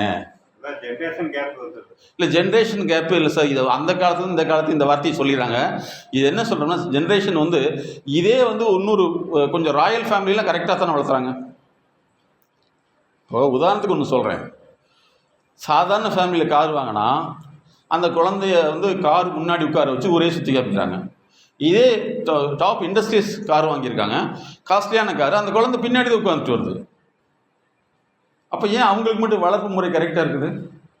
ஆமாம், நம்மளோட வசதியை எடுத்து யாரு எந்த இடத்துல இருக்கணும், எப்போ இப்படி இல்லைங்க, வண்டியில் தங்கப்படக்கூடாதுன்னு சொல்லி நம்ம அவங்க என்ன செய்கிறாங்க, உன்னுடைய வேலை நீ பின்னாடி தான் வரணும், உட்கார், அவ்வளோதான். அப்போ வளர்ப்பு முறை வித்தியாசம் இருக்குது இல்லைங்களா? ஜென்ரேஷன் கேப் கிடையாது, அறிவு சார்ந்த விஷயம், அறிவு சார்ந்த கேப். அதனால் வந்து இந்த மாதிரி பிரச்சனைகள் இருந்தனால நீங்கள் இனிமேல் வந்து பதட்டப்படாமல் பார்வையாளராக பாருங்கள். அவங்க வந்து கேட்டாங்கன்னா நீங்கள் அதை அட்வைஸ் பண்ணாமல் அந்தந்த எக்ஸ்பர்ட் பாருன்னு சொல்லிவிட்டு நீங்கள் வெளியில் நடக்கிற தூக்கி உள்ளுக்குள்ளே வச்சுட்டு அழுகவே அழுகாதீங்க. அப்போ தான் நீங்கள் ஆரோக்கியமாக இருக்க முடியும். இல்லைன்னா என்ன ஆகும், நல்லது சொல்லி என்ன செய்வோம், கெட்ட பேர் வாங்கிக்குவோம். அது வேண்டியதே இல்லை. அதுக்கடுத்து முக்கியமான விஷயம் இதுதான். ஃபேமிலியில் பொறுத்தளவு வந்து இனிமேல் அடுத்த ஜென்ரேஷனில் வந்து ஒருத்தர் வந்து உங்கள் மகனாக இருக்கலாம், மகளாக இருக்கலாம், வேலை செய்யலை அல்லது வேலைக்கு போக மாட்டேறாங்கன்னா அது அவர்களுடைய தவறுகள் கிடையாது, அவர்களுடைய மனம் சார்ந்த பிரச்சனை. அந்த பிரச்சனைக்கு ட்ரீட்மெண்ட் தான் இருக்க தேவை, அட்வைஸ் கிடையாதுங்கிறத நீங்கள் புரிஞ்சுக்கணும். சரியா? அதே மாதிரி மகளும் சரி மருமகளும் சரி அவங்களுடைய தனி உலகத்தை வந்து விட்டு கொடுக்கவே மாட்டாங்க. ஏன்னா அதில் தான் அவங்க வாழ்ந்துருப்பாங்க. அந்த சமயத்தில் நீங்கள் கிரிட்டிசிசம் பண்ணிடக்கூடாது. உள்ளே போயிட்டோம்னா அவங்க பொறுத்தளவு வந்து எங்கள் அப்பா அம்மானா இப்படி இருப்பாங்களா, அவங்க அம்மா அப்பா எப்படி இருப்பாங்க, எந்த வேலையுமே சொல்லாமல் அவங்களுக்கு டீ போட்டு கொடுத்து பழக்கியிருப்பாங்க. இந்த பிரச்சனை நிறையா வருது. ஓகே, அதுக்கடுத்து நீங்கள் மெயினாக யாரை கவனிக்கணும்னு சொன்னால், உங்களோட இதுவரைக்கும் அந்த காலத்தில் சைக்கிள் வாங்கினதுலேருந்து உங்களோட பயணித்த உங்களுடைய வாழ்க்கை துணை தான். நீங்கள் மெயினாக கவனிக்க வேண்டிய ஒரே ஒரு டிக்கெட்டு, ஒரே ஒரு ஆள் யாருன்னா உங்களுடைய லைஃப் பார்ட்னர் மட்டும்தான். நீங்கள் இதை தவிர எக்ஸ்ட்ரா நீங்கள் எங்கே போனாலும் மாட்டிக்குவீங்க. அப்போ உங்களுடைய வாழ்க்கை துணையோட இன்னையிலேருந்து முழுமையாக வாழுங்கள். இதுக்கு முன்னாடி வாழ்னு கத்திட்டு இருந்தோம். இனிமேல் என்ன செய்யணும், அவர்களுக்காக வாழுங்கள். நாங்கள் எங்களுடைய வெல்னஸ் டூரிசம்னு நாங்கள் வச்சுருக்கோம் எங்களுடைய நிறுவனத்தில். அதாவது டூரிசம்ங்கிறது இன்றைக்கி போய் சுற்றி பார்க்குறது, அது வந்து பழைய மெத்தேடு. இப்போ வந்து நீங்கள் டூரிசம்ங்கிறது அங்கே போய் எதை நம்ம தெரிஞ்சுக்கிறோம், எப்படி மனதை மாற்றிக்கோங்கிறத வெல்னஸ் டூரிசம். அது உலகளாவிய முறையில் வந்து எங்களுடைய நிறுவனம் அதை துவக்கியிருக்கோம். அந்த மாதிரி உங்கள் லைஃப் பார்ட்னர் கூட தான் இனிமேல் நீங்கள் வாழணும். நான் லாஸ்ட் டைம் சொல்லையில் வந்து ஒருத்தர் அழுதுட்டார், சார் இதெல்லாம் நீங்கள் சொல்கிறப்போ வந்து ஒரு 5 வருஷத்துக்கு முன்னாடி சொல்லியிருந்தால் என்னோடய லைஃப் பார்ட்னர் இருந்திருப்பாங்க, இன்னும் இல்லையே சார் நான் தனியாக வாழ்ந்துட்டு இருக்கேன்னு சொன்னார். உங்கள் லைஃப் பார்ட்னர் எதெல்லாம் விரும்பினாலும் அங்கேயெல்லாம் நீங்கள் போயிட்டு வாங்கன்னு நினச்சிவிட்டேன் இல்லைங்களா? அதனால் இனிமேல் நீங்கள் வாழக்கூடிய ஒரே ஒரு ஜீவன் யார், உங்கள் மனைவி தான். அதனால் வந்து அவர்களை நீங்கள் எவ்வளவு தூரம் கேர் எடுத்து பார்க்குறீங்களோ அதுதான் உங்களுடைய சொர்க்கம். சரிங்களா? இது வரைக்கும் அவங்க சொல்லதை நீங்கள் கேட்டிருக்கலாம் அல்லது கேட்காம இருந்திருக்கலாம், அது வேண்டியதே இல்லை. இந்த ப்ரோக்ராம் முடிஞ்சதுலேருந்து நீங்கள் முதலாக நேசிக்கக்கூடிய ஒரு அற்புதமான உங்களுடைய ஆத்ம துணை யாருன்னா உங்கள் வாழ்க்கை துணைங்கிறது இன்னையிலேருந்து நீங்கள் முடிவு பண்ணிக்கணும். நீங்கள் இருவரும் இனிமேல் வந்து வாழ்க்கையில் ஒரு ஜோடி புறாவாக எங்கே வேணாலும் போங்க. இது வரைக்கும் வாழலினாலும் பரவாயில்ல, இனிமேல் வாழுங்க. இல்லை பையன் வாழட்டும் புள்ள வாழட்டும்னு உங்களுடைய வாழ்க்கையை நீங்கள் தயவுசெய்து கெடுத்துக்கவே வேண்டாம். உங்களுக்கு ரிட்டையர்மெண்ட் பணம் வந்த பின்னாடி நிறைய குடும்பங்களில் வந்து குடும்பத்தினர் எல்லாமே ஒரு பில்லு வச்சுருப்பாங்க, தெரியுமில்ல? ஹலோ, வச்சுருப்பாங்கல்ல சார்? ஆமாம், அப்பாவுக்கு பணம் வருது அல்லது அம்மாவுக்கு பணம் வருது, அந்த பணத்தில் வந்து அவங்க பட்ஜெட் போட்டு வச்சுருப்பாங்க. 2 லட்ச ரூபாய்க்கு மாப்பிள்ளைக்கு ஒரு வண்டி வாங்கி கொடுத்தா சூப்பராக இருக்கும். உடனே மகனாக இருந்தால் மருமகளுக்கு ஒரு 2 பவுனில் வாங்கி கொடுத்தா எனக்கு குறைஞ்சா சொல்லுங்கள், என்ன சொல்லுவாங்க? குறைஞ்சா போகுது, வச்சு என்ன செய்ய போகிற அப்படின்லாம் உங்களுக்கு நிறையா பட்ஜெட் வரும். நீங்கள் எது செஞ்சாலும் இனிமேல் செய்யக்கூடிய ஒரே ஜீவன் யார்? உங்கள் லைஃப் பார்ட்னர் மட்டும். ஏன்னா அவங்க தான் உங்களோட சைக்கிள் மிதிக்கும் காலத்தில் இருந்து உங்களோட வாழ்க்கையை பயணிச்சிருக்காங்க. இதில் ஏதாவது மாற்றுக்கிறது இருக்கா? இல்லவே இல்லை. நீங்கள் வந்து இன்றையிலிருந்து உங்களுக்கு ஒரு வாழ்க்கையில் பிடிமானம் அப்படின்னு சொன்னால் உங்களுடைய லைஃப் பார்ட்னர் தான். அதில் எந்த மாற்றமும் வச்சுக்காதீங்க. நீங்கள் 1 மாதத்துக்கு ஒருக்கா 2 மாதத்துக்கு ஒருக்கா அட்லீஸ்ட்டு எங்கேயாவது ஒரு நாளைக்கு கூட்டிகிட்டு போயிட்டு வாங்க. போய் ஏதாவது ஒரு மலைப்பகுதியில் உட்காந்துட்டு அல்லது கடற்கரை உட்காந்துட்டு ஒரு நாள் நல்லா ஹாப்பியாக என்ஜாய் பண்ணிட்டு வாங்க. அங்கேயும் போய் பிள்ளையை கூட்டிகிட்டு போகிறேன் தொல்லையை கூட்டிகிட்டு போகிறேன்னு போட்டு அந்த வேலையை நீங்கள் அனுபவிச்சிங்கன்னா உங்களுக்கு வாழ்க்கையில் வாழக்கூடிய நேரமே இல்லாமல் போயிடும். ஓகேவா? Are you happy sir? Yes. இனிமேல் நீங்கள் இதைத்தான் பண்ணணும். இதுவரைக்கும் நீங்கள் சொல்லிகிட்டே போயாமல் இருந்திருக்கலாம் உங்கள் லைஃப் பார்ட்னர் கூட. இனிமேல் உங்கள் லைஃப் பார்ட்னர் தான் சொல்லிட்டு போகணும். அவங்கள கேர் பண்ணிட்டீங்கன்னா அவங்களுடைய ஆயுள் நீளமாகும். ஆயுள் நீளமாக நீங்கள் நீளமாக இருக்க முடியும். மாற்றிக்கலாமா? இந்த விஷயத்தை கொண்டு வந்துடலாம். ஓகே, இப்போ நான் முன்னாடி சொன்ன டாபிக் வந்துடுறேன். முதல்ல நம்ம பழக ஆரம்பிக்கிறப்போ இப்போயே பார்த்தீங்கன்னா நமக்கு இவ்வளோ தயக்கங்கள் இருந்தது.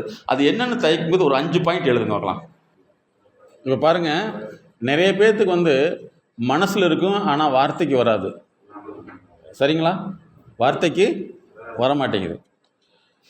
இந்த பிரச்சனைகள் உங்களுக்கு மட்டுமல்ல, நிறைய குழந்தைகளுக்கும் இருக்குது. இதனால தான் அவங்களால இன்றைக்கி வரைக்கும் வளர்ச்சி அடையவே முடியல. குழந்தைகளை நம்ம படின்னு சொல்கிறோமே தவிர அவங்க படிக்க தெரிய மாட்டேங்குது. அதே மாதிரி நாங்கள் கூட நாங்கள் ஃபஸ்ட் டைம் சொன்னோம் செயற்கை நுண்ணறிவுன்னு சொல்லி. இப்போ நாங்கள் இயற்கை நுண்ணறிவை குழந்தைகளுக்கு உருவாக்கு ஹெச்ஐ ஃபியூஜன் கிட்ஸ் இன்டெலிஜென்சின்னு உருவாக்கியிருக்கோம்.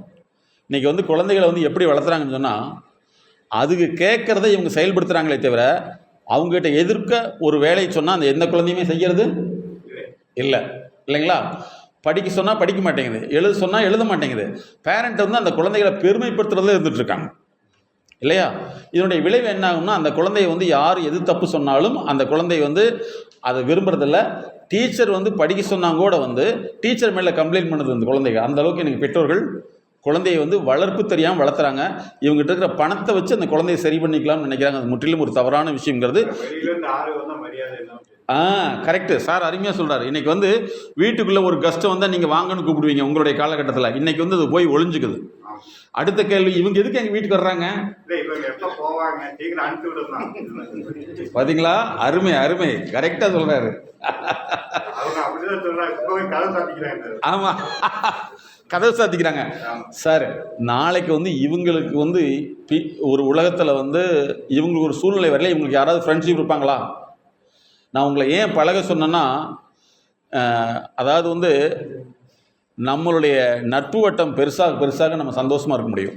அதனால நாங்கள் எம்எஸ்கே குளோபல் ஃபேமிலின்னு உருவாக்கியிருக்கோம். உலகளாவிய முறையில் நட்பு தொடர்பு இருந்ததுன்னா நான் வாழ்க்கையில் எங்கே வேணாலும் மகிழ்ச்சிகரமாக இருக்க முடியும். அந்த ஒரு மகிழ்ச்சி நினைவை நீங்கள் இந்த ப்ரோக்ராம் முடியறதுக்குள்ளே நீங்கள் உருவாக்கிடுறீங்க. எல்லாமே ஃப்ரெண்டாக மாறிக்கிறீங்க. இங்கே வந்தால் கூட இந்த ஏரியாவுக்கு போனால் இவர் இருப்பாருங்கிற அளவுக்கு நீங்கள் ஃப்ரெண்ட்ஷிப்பை மாறிக்கணும். ஓகேவா? சரி. இப்போ இந்த குடும்ப ரிட்டையர்மெண்ட்டுக்கு பின்னாடி பெண்களுக்கு என்னென்ன பிரச்சனைகள் ஏற்படுது, அதே போல் ஆண்களுக்கு என்னென்ன பிரச்சனைகள் வருதுங்கிறத மேடம் இப்போ கொஞ்சம் எக்ஸ்பிளைன் பண்ணுவாங்க. அதுக்கப்புறம் அடுத்த டாப்பிக்கில் உள்ள வந்துடலாம். அனைவருக்குமே மாலை வணக்கம். இந்த டிபார்ட்மெண்ட் மூலமா அவங்களுக்கெல்லாம் எங்களுக்கு இந்த வாய்ப்பு கொடுத்ததுக்கு டிபார்ட்மெண்ட்டுக்கு நன்றி சொல்கிறோம். இப்போ ரிட்டைர்மெண்ட்டுக்கு அப்புறம் தான் நிறைய பேர் ப்ராப்ளம் வருதுன்னு சொல்லி நிறைய டிஸ்கஷனுக்கு எடுத்துகிட்டு வருவாங்க. பார்த்தீங்கன்னா ஒரு வீட்டில் எனக்கு ஒரு அங்கீகாரம் கிடைக்கல, என்னை மதிக்க மாட்டேங்கிறாங்க அப்படின்னு சொல்லி லேடிஸ் ஆகுது ஜென்ஸ் ஆகுது 2 பேருமே டிஸ்கஷன் வருவாங்க. இதில் பெண்களுக்கு அதிகமான பாதிப்பு வருதுன்னு சொன்னால் ஆண்களுக்கும் அதை விட அதிகமான பாதிப்புகள் வருது. இப்போ ஒரு லேடி ஒருத்தங்க எக்ஸாம்பிளுக்கு ஒரு கேஸ் சொல்கிறேன். ஒரு லேடி வர்றாங்க, ஒரு பையன், 2 பசங்க, ஒரு பையன் வேலைக்கு போனால் ஒரு பையன் லாஸ்ட் படிச்சுட்டு இருக்காங்க. அப்போ திருமணம் முடிஞ்சு அவங்களுக்கு குழந்தையும் பிறந்துருச்சு. இப்போ இவங்க கணவன் மனைவி வயதானவங்க, ஒரு ரிட்டையர்ட் ஏஜ் வீட்டில் இருக்காங்க. அப்போ பையன் கேட்குற, என்ன அப்பா எப்போ வீட்டிலே இருக்காங்க, ரிட்டையர்மெண்ட் முடிஞ்சு வீட்டில் இருக்காங்க, எப்போ பாரு ஏன் அப்பா வீட்டில் இருக்காங்க, எங்காவது போக சொல்லுங்க அப்படின்னு. ஏன் இந்த நிலை ஏற்பட்டதுன்னு நாங்கள் பல ஆய்வுக்கு அப்புறம் கண்டறிஞ்ச உண்மை என்னன்னா, இவங்க குழந்தை பார்த்துக்கணுங்கிற பேரில் மருமக போயிருக்காங்க. பையன் ஒய்ஃபுக்கு சப்போர்ட் பண்ணணுங்கிற பேரில் சப்போர்ட் பண்ணுறாங்க. ஏன் அந்த பையனை அந்த பொண்ணு சப்போர்ட் கூப்பிட்றாங்க அப்படின்னா, இவங்க ரிட்டைர்மெண்ட் ஏஜில் இருக்கிறவங்க தன்னோட ஒய்ஃப் நிறைய வேலைகள் இருக்குதுங்கிறப்போ இவங்களை சப்போர்ட் கூப்பிட்றாங்க. நீங்கள் கொஞ்சம் கடைக்கு போயிட்டு வாங்க, இது கொஞ்சம் டஸ்ட்பின்ல இருக்கிறதெல்லாம் வெளியில் வச்சுக்குவாங்க, கொஞ்சம் கொட்டிட்டு வாங்க அப்படின்னு சொல்கிறப்ப, உங்கள் அப்பா இத்தனை வேலை செய்கிறாரு, நீ எனக்கு என்ன வேலை செய்கிறேன்னு பையனுக்கும் மருமகளுக்கும் சண்டை பண்ணுறாங்க. அப்போ நானும் வேலைக்கு போகிறேன், நீயும் வேலைக்கு போகிற, அப்போ நம்ம ரெண்டு பேர் உங்கள் அப்பா வேலை செய்கிற மாதிரி நீ ஏன் செய்ய மாட்டேங்கிற அப்படின்னு ஒரு ஆர்கியூமெண்ட் வந்து இது அம்மாவுக்கு பார்த்து தாங்கிக்க முடியல.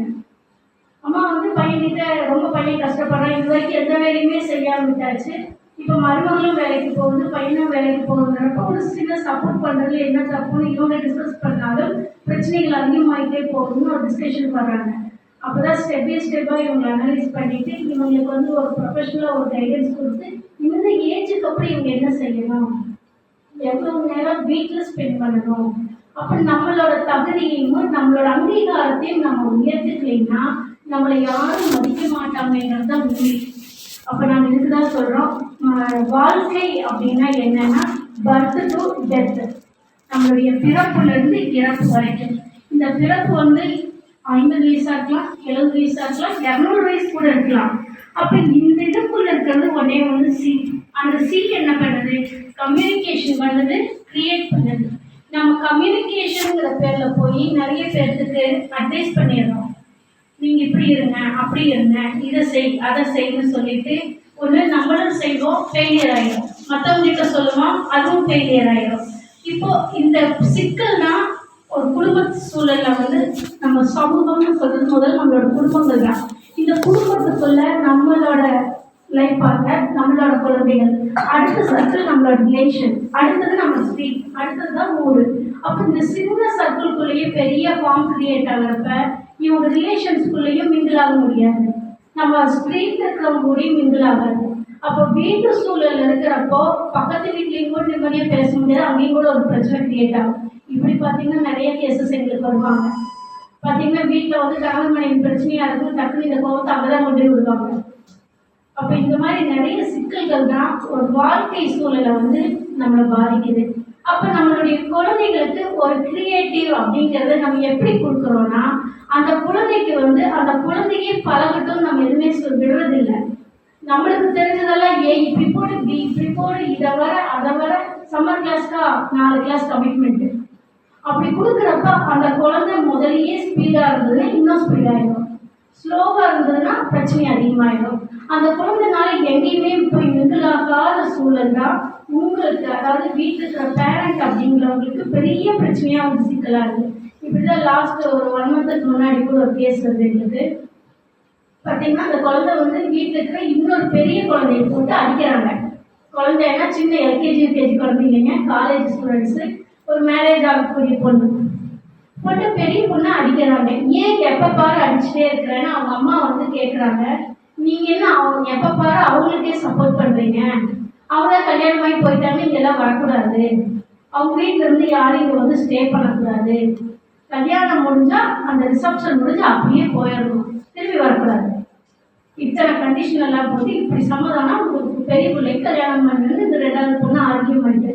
அப்போ அந்த பொண்ணு வந்து இப்படி ஒரு சூழல்ல எப்போ பாரு பெரிய பொண்ணு அடிச்சுட்டே இருக்குது, அது வலி தாங்காம அழுகுது அப்படின்னு சொல்லி ஒரு டிஸ்கஷனுக்கு நம்பர் கிடைச்சி வர்றாங்க.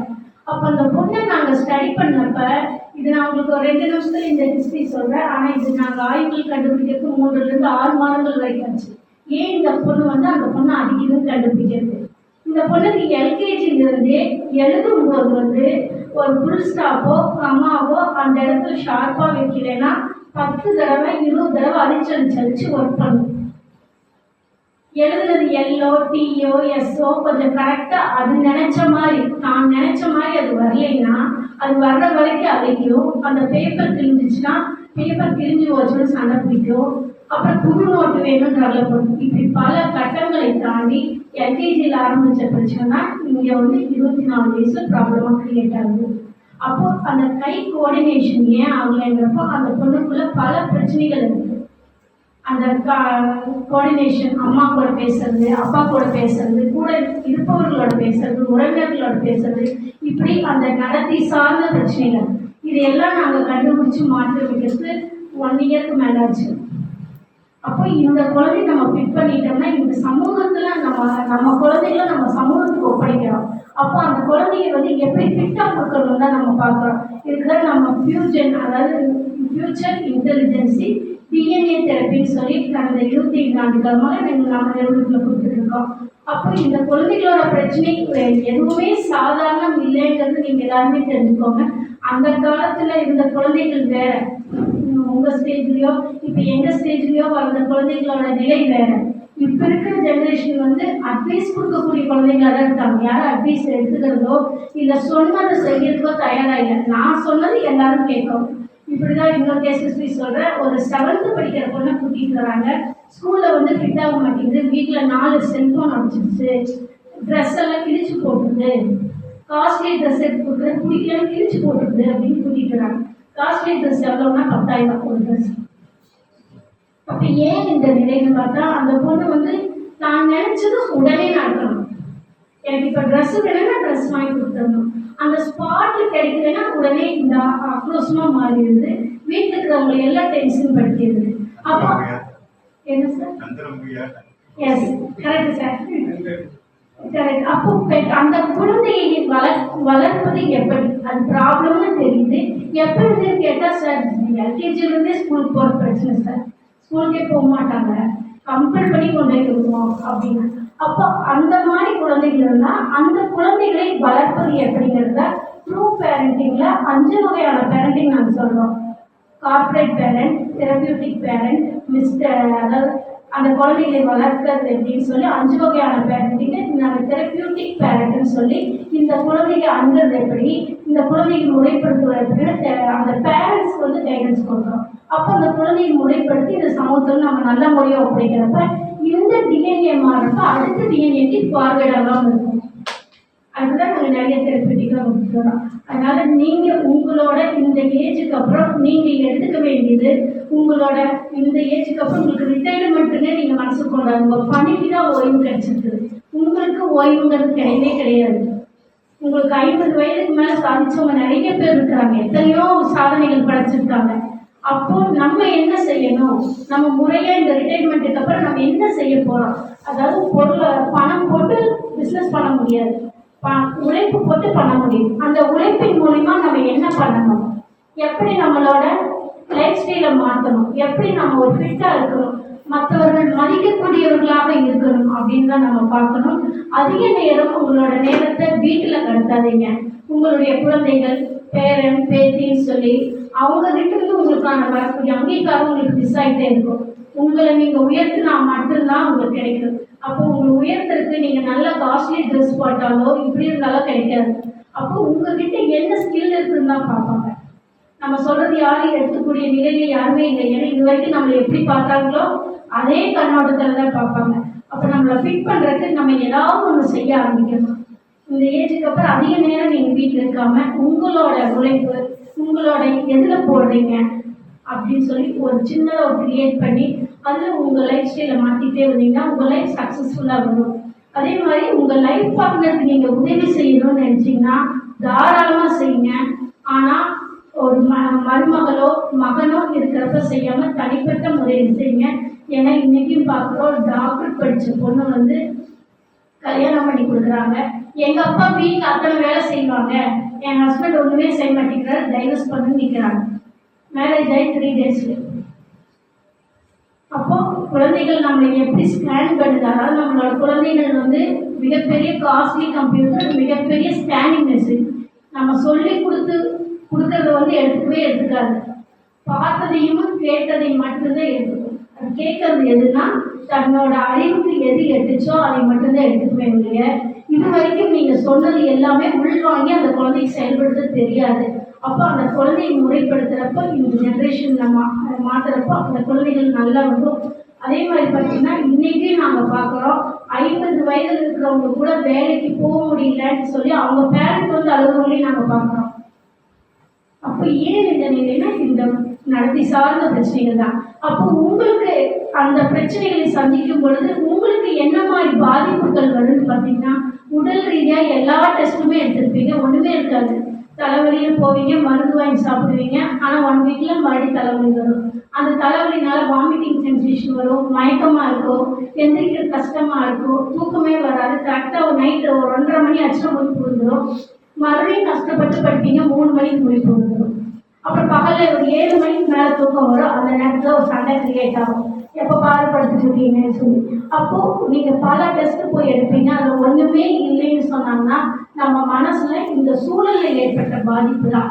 அந்த சூழலை தீர்க்கறதுக்கு ஒரு தெரபியூட்டிக் கைடன்ஸ் இருக்கு, ஒரு வழிகாட்டுதல் இருக்குன்னு நீங்க தெரிஞ்சுக்கிட்டாலே உங்களோட உடல் மனம் ரெண்டுமே நீங்க பாதுகாக்க முடியும். இது மற்றபடி உங்களுக்கு உடல் ரீதியாக வர்றதுக்கான வாய்ப்புகள் எதுவுமே கிடையாது. ஏன்னா நாங்கள் ஒரு தலைவலி ஒரு கேஸ் ஹிஸ்ட்ரி சொல்கிறேன். ஒரு 10 வருடமா மருந்து சாப்பிட்டு இருக்காங்க. அவங்க ஹேண்ட்பேக்ல பார்த்தீங்கன்னா தலைவலி மாத்திரை மட்டும்தான் இருக்கும். எப்போ தலைவலிச்சாலும் எடுத்து ஒரு 10 மாத்திரை ஒன்றா சாப்பிடுவாங்க. அப்போதான் அவங்க தலைவலி நிற்கும். அவங்க எடுக்காத ஸ்கேன் தெரியாது, எல்லாமே பண்ணி பார்த்துட்டு எதுவுமே முடியல. இப்போ கடைசியில் நம்ம நம்பர் கிடைச்சி வர்றாங்க. அவங்கள ஸ்டடி பண்ணப்போ அவங்க வீட்டு சூழல், அவங்களுக்கு மேரேஜ் ஆனதுலேருந்து ஏற்பட்ட பிரச்சனை, குழந்தை பிறப்பில் ஏற்பட்ட பிரச்சனை, கணவன் மனைவி பிரச்சனை, மாமியார், இப்படி பல சிக்கல்கள் சூழலை சமாளிக்க முடியாமல் ஏற்பட்டது தான். அதுலேருந்து அவங்களை விடுவிச்சோடனே இன்னைக்கு வரைக்கும் அவங்களுக்கு தலைவலி கிடையாது. அப்போ அந்த தலைவலி வந்தோடனே உடனே டிஸ்கஸ் பண்ணாமல் அது கிளியர் ஆகிடும். இப்போ எந்த வித மருந்தும் எடுக்காமல் அவங்க நார்மலாக இருக்காங்க. அதனால நீங்கள் எல்லாருமே தெரிஞ்சுக்க வேண்டியது, உடல் ரீதியாக எந்த நோயுமே வரக்கு வாய்ப்பே இல்லை. நம்ம சூழலில் ஏற்பட்ட பாதிப்பு தான். அப்போ அந்த சூழலை நம்ம சரி பண்ணிக்கலாம். அடுத்தது பார்த்தீங்கன்னா, நம்ம மற்றவங்க என்ன நினைப்பாங்கன்னு நினச்சே நம்மளை தாழ்த்திக்குவோம். அது நம்ம வீட்டுக்குள்ளேயும் இருக்கலாம், நம்ம ஒரு ஃபங்க்ஷன் போகிற இடத்துலையும் இருப்போம். அதாவது நம்மளுக்கு இது செய்யாட்டி நம்மளுக்கு ஒரு அங்கீகாரம் கிடைக்காதோ, நம்மளை என்ன நினச்சிக்குவாங்க, என் குழந்தைக்கு இது வாங்கி கொடுக்கலன்னு என்ன நினச்சிக்கோ, இப்போ ஒரு ஃபங்க்ஷனுக்கு போகிற இது செய்யலைன்னா நம்மளை என்ன நினைப்பாங்கன்னு நினச்சி கடன் வாங்கி இஷ்டப்பட்டு செஞ்சு நம்ம நிறைய இடத்துல ஏமாந்துருக்கோம். அப்போ இனிமேல் அதை தவிர்த்துட்டு, கடன் அப்படிங்கிறது வாங்கவே வாங்காதீங்க. உங்கள் குழந்தைகள் வாங்கினாலும் அதை தவிர்த்துட்டு நம்மளுக்கான வளர்ச்சிக்கான வழிகளை நம்ம கொடுத்து குழந்தைகளையும் காப்பாற்றும், நம்மளும் மன மகிழ்ச்சியோடு நல்ல வாழ்க்கை வாழ்றதுக்கான வழிகள் நிறைய இருக்கு. Okay, thank you sir. ஓகே, இப்போ பார்த்தீங்கன்னா குடும்ப சூழ்நிலையில் நிறைய விஷயங்களை தெரிஞ்சுக்க வேண்டியது ஒன்றுன்னா, இப்போ போய் அவங்களுக்கு அட்வைஸ் பண்ணுறதை தவிர்த்துக்கணும், பதட்டப்படக்கூடாது. அதே மாதிரி சிலருக்கு சத்தமாக பேசினா தான் ஃபேமிலியில் பேசுகிற மாதிரி இருக்கும். பார்த்துருக்கீங்களா? உங்களுக்கு மகனோ மருமகளோ அல்லது மருமகனோ வந்த முன்னாடி இந்த கேரக்டர் 2 பேர்த்துக்கு யாரோ ஒருத்தர் இருந்துட்டா அதை நீங்கள் சரிப்படுத்திக்கணும். நான் சொல்கிறது ஃபாலோ பண்ண முடியுதுங்களா? இப்போ ஒரு சிலர் வீட்டில் சத்தமாக தான் பேசுவாங்க, அதை எடுத்துகிட்டு வா இதை எடுத்துகிட்டு வான்னு சொல்லிட்டு. இது ஒரு வேளை மருமகளாக இருந்துன்னு வச்சுங்களேன், இந்த சத்தம் எல்லாத்துக்கும் இன்றைக்கி எப்படி பழக்கியிருக்காங்கன்னா, எந்த குழந்தையுமே சத்தம் போட்டு பேசாத அளவுக்கு பழகியிருக்காங்க. ஆனால் அவங்க சத்தம் போட்டு பேசுவாங்க, அவங்க கத்தி தான் பேசுவாங்க. ஆனால் அடுத்தவங்க இவங்க முன்னாடி சத்தமாக பேசினா என்ன சொல்கிறாங்கன்னா, இவங்க என்னை திட்டுறாங்கன்னு சொல்கிறாங்க. இதை கேள்விப்பட்டிருக்கீங்களா? இன்னைக்கு ஸ்டூடெண்ட்டே என்ன சொல்கிறாங்கன்னா, டீச்சர் சத்தமாக பேசினா என்ன திட்டாதீங்க அப்படின்னு சொல்கிறாங்க. அப்போ ஃபேமிலி ப்ராப்ளம் ரிட்டையர்மெண்ட்டுக்கு பின்னாடி வர்றதில்ல. என்னென்னா, உங்கள் 2 பேர்த்தில் ஹஸ்பண்ட் ஒய்ஃப் 2 பேர்த்தில் யார் சப்தமாக பேசக்கூடிய கேரக்டர் இருக்குதோ அதை நீங்கள் 2 பேருமே அவங்க முன்னாடி சொல்லாத மாதிரி, இல்லை சப்தமாக குறைச்சி பேசுன்னு சொல்லி பழகிக்கிட்டிங்கன்னா ஃபேமிலியில் இனிமேல் ப்ராப்ளம் வராது. ஃபாலோ பண்ண முடியுதா சார்? ஓகே. அதுக்கடுத்து ரிட்டையர்மெண்ட் லைஃப்பில் என்ன சார் முயற்சி பண்ணுறீங்க? கரெக்டு. ஏன் அப்படின்னா, நிறைய எங்களுக்கு நாங்கள் ஃபேமிலி ப்ராப்ளம்லாம் நிறைய எங்ககிட்ட வருவாங்க கன்சல்டன்சி. என்னென்னா, கல்யாணமாகி 6 வருஷத்தில் எனக்கு கல்யாணமாக டைவர்ஸ் பண்ணி கொடுன்னு வர்றாங்க. சிலர் 5 நாள்லேயே வர்றாங்க.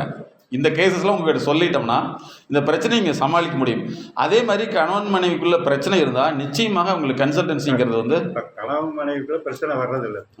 பசங்க 3 மாதம் அவங்க மேலே இருக்க பார்த்தா மனைவி மேலே. அதுதான் நான் சொல்கிறேன், அதுதான் சொல்கிறேன். நீ உங்களுக்குள்ள பிரச்சனை வராது, நான் கணவன் மனைவின்னு சொல்கிறது அவங்க 2 பேரும் சொல்கிறேன்.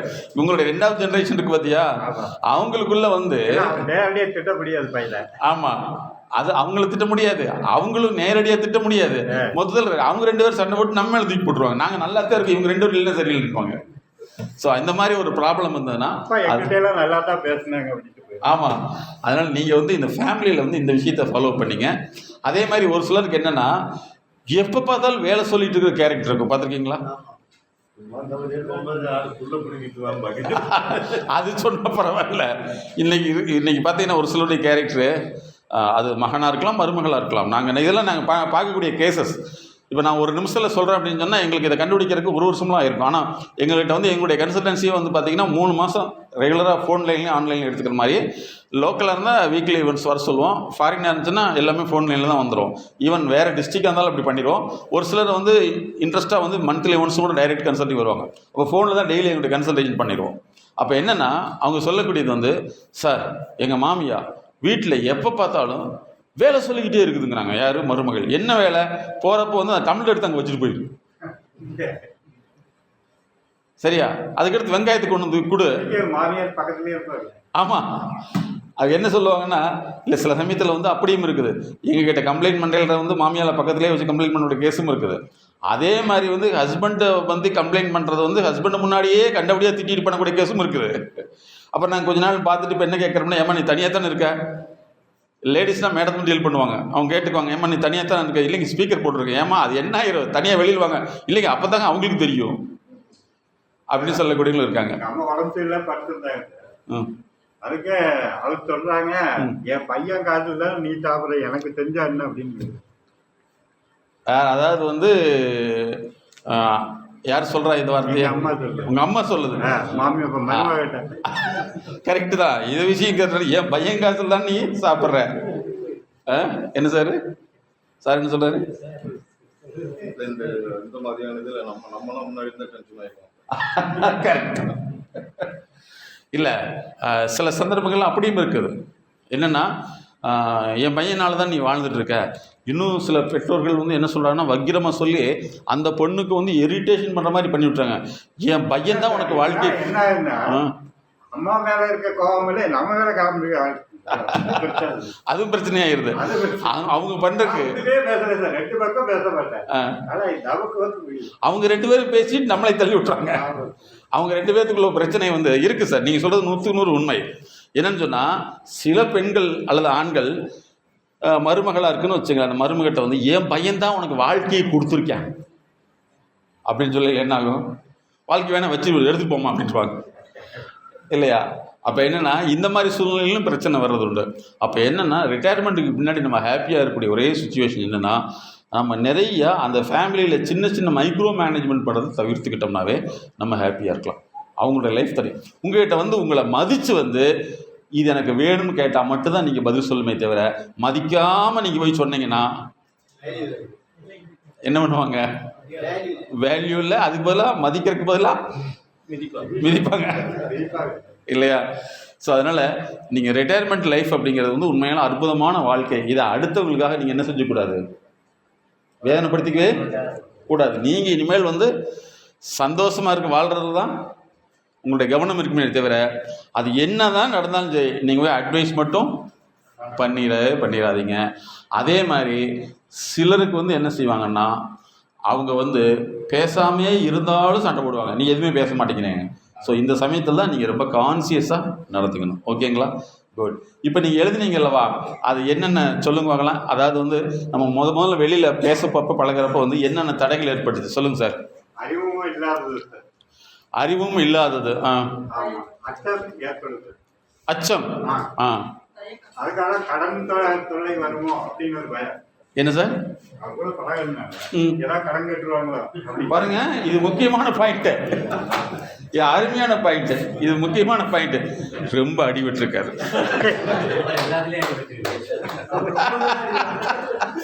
இப்ப நீங்க தான் ஹீரோ. அதாவது ஒரு மனிதர் எப்பவுமே ஒரு மனிதர் எப்பவுமே உண்மை சொல்லல மக்களால் மதிக்கப்படுறாங்கிறதுக்கு உதாரணம் இதுதான். கரெக்டுங்களா? உண்மைக்கு எப்பவுமே வெயிட் ஜாஸ்தி. Very good sir. அருமையான விஷயம். இப்ப சார் சொன்ன விஷயம் பாத்தீங்களா,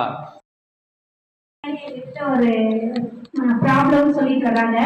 பொண்ணு வந்து 2 டிகிரி படிச்சிருச்சு, ஒரு பையனை லவ் பண்ணுது, நான் கல்யாணம் பண்ணி வைக்க மாட்டேங்கன்னா அந்த புள்ள ஓடி போயிருவேன் சார். இப்போ உங்ககிட்ட எங்களோட 10 பவுன் நகை வாங்கிட்டு நகை வாங்குற பேர்ல உங்ககிட்ட கூட்டிட்டு வந்திருக்கேன், கொஞ்சம் அட்வைஸ் பண்ணி அந்த லவ் மேரேஜ் தடுக்கணும் சார் கூட்டிட்டு வராங்க.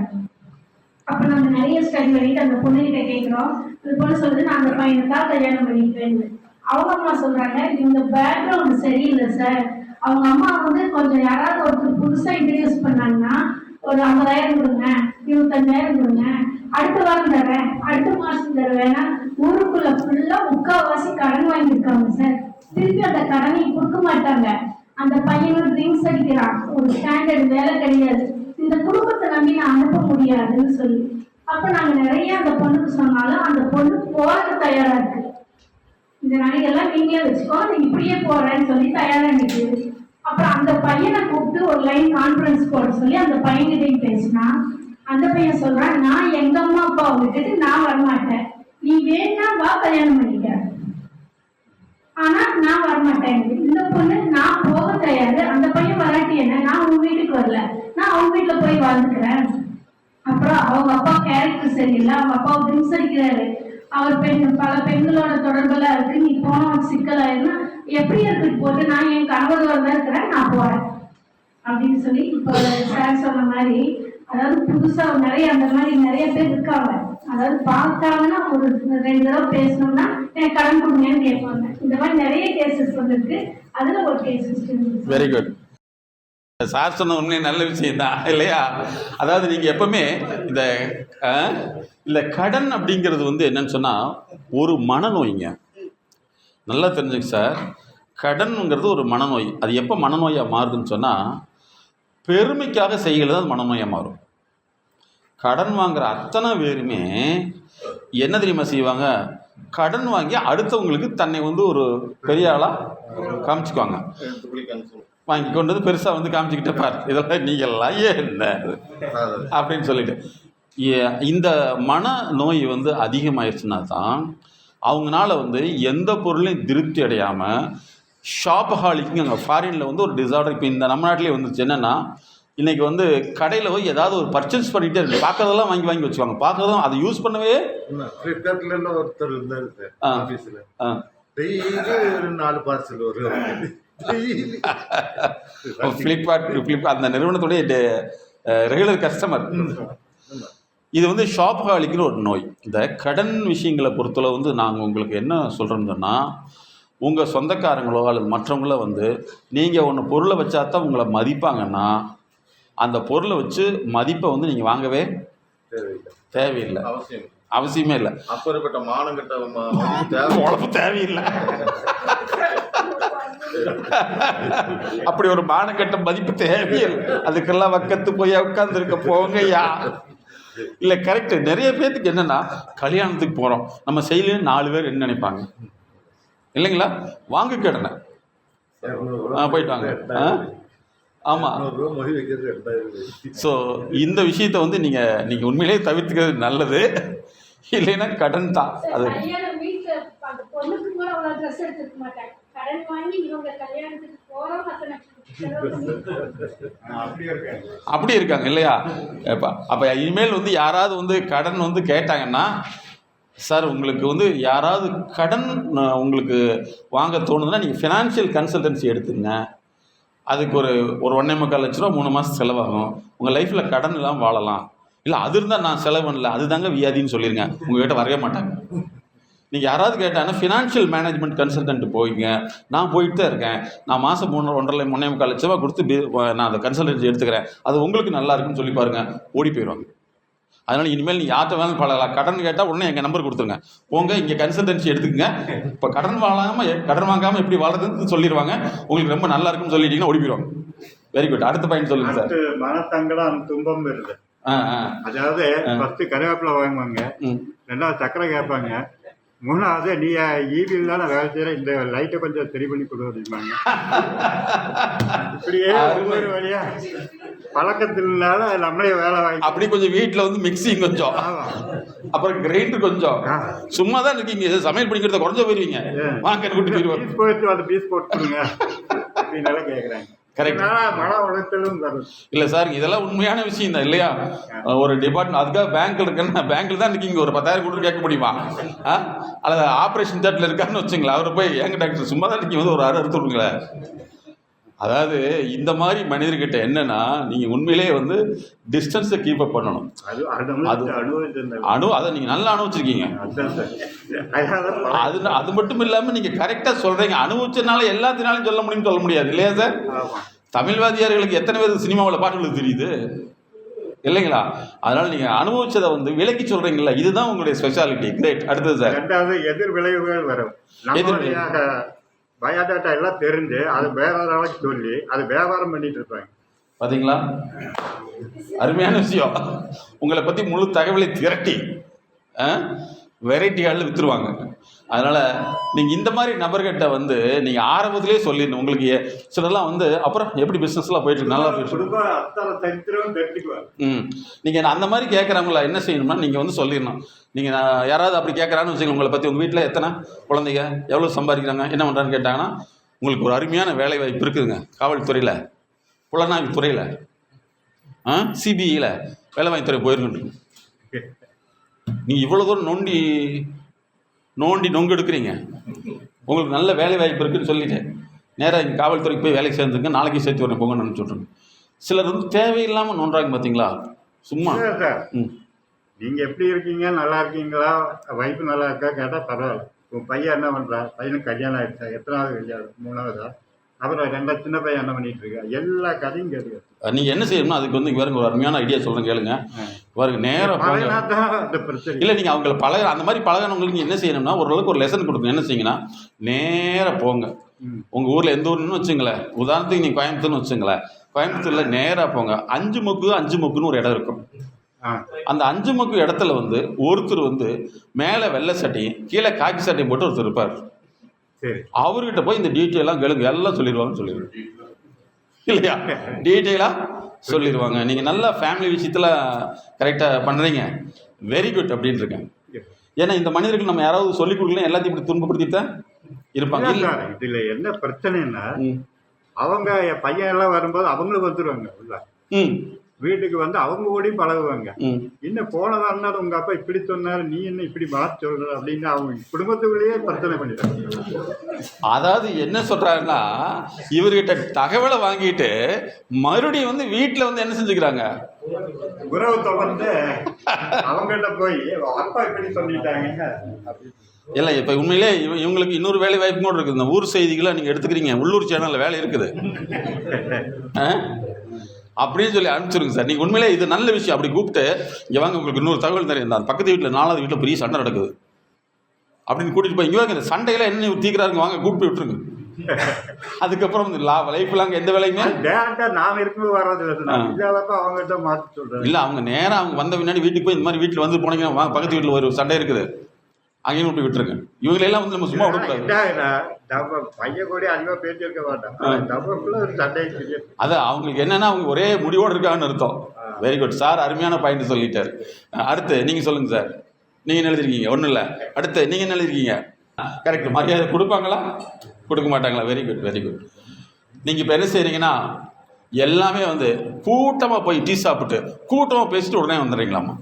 ஓகே, 10 மினிட்ல வந்துடுங்க. Okay, thank you sir.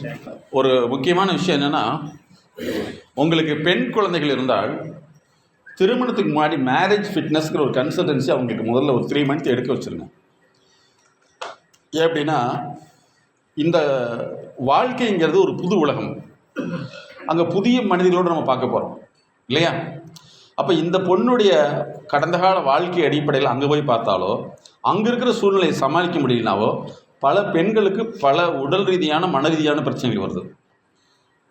இன்றைக்கி நாங்கள் பார்க்குறோம், கல்யாணமாகி ஒரு 2-3 மாதங்கள் மட்டுமே அவர்களுக்குள்ள அந்நியோன்யம் இருந்து இன்றைக்கி 45 வயசு வரைக்கும் இது வரைக்கும் எந்த விதமான அந்நியோன்யம் இல்லை அப்படிங்கிற பேஷண்ட்டை நாங்கள் பார்க்குறோம்.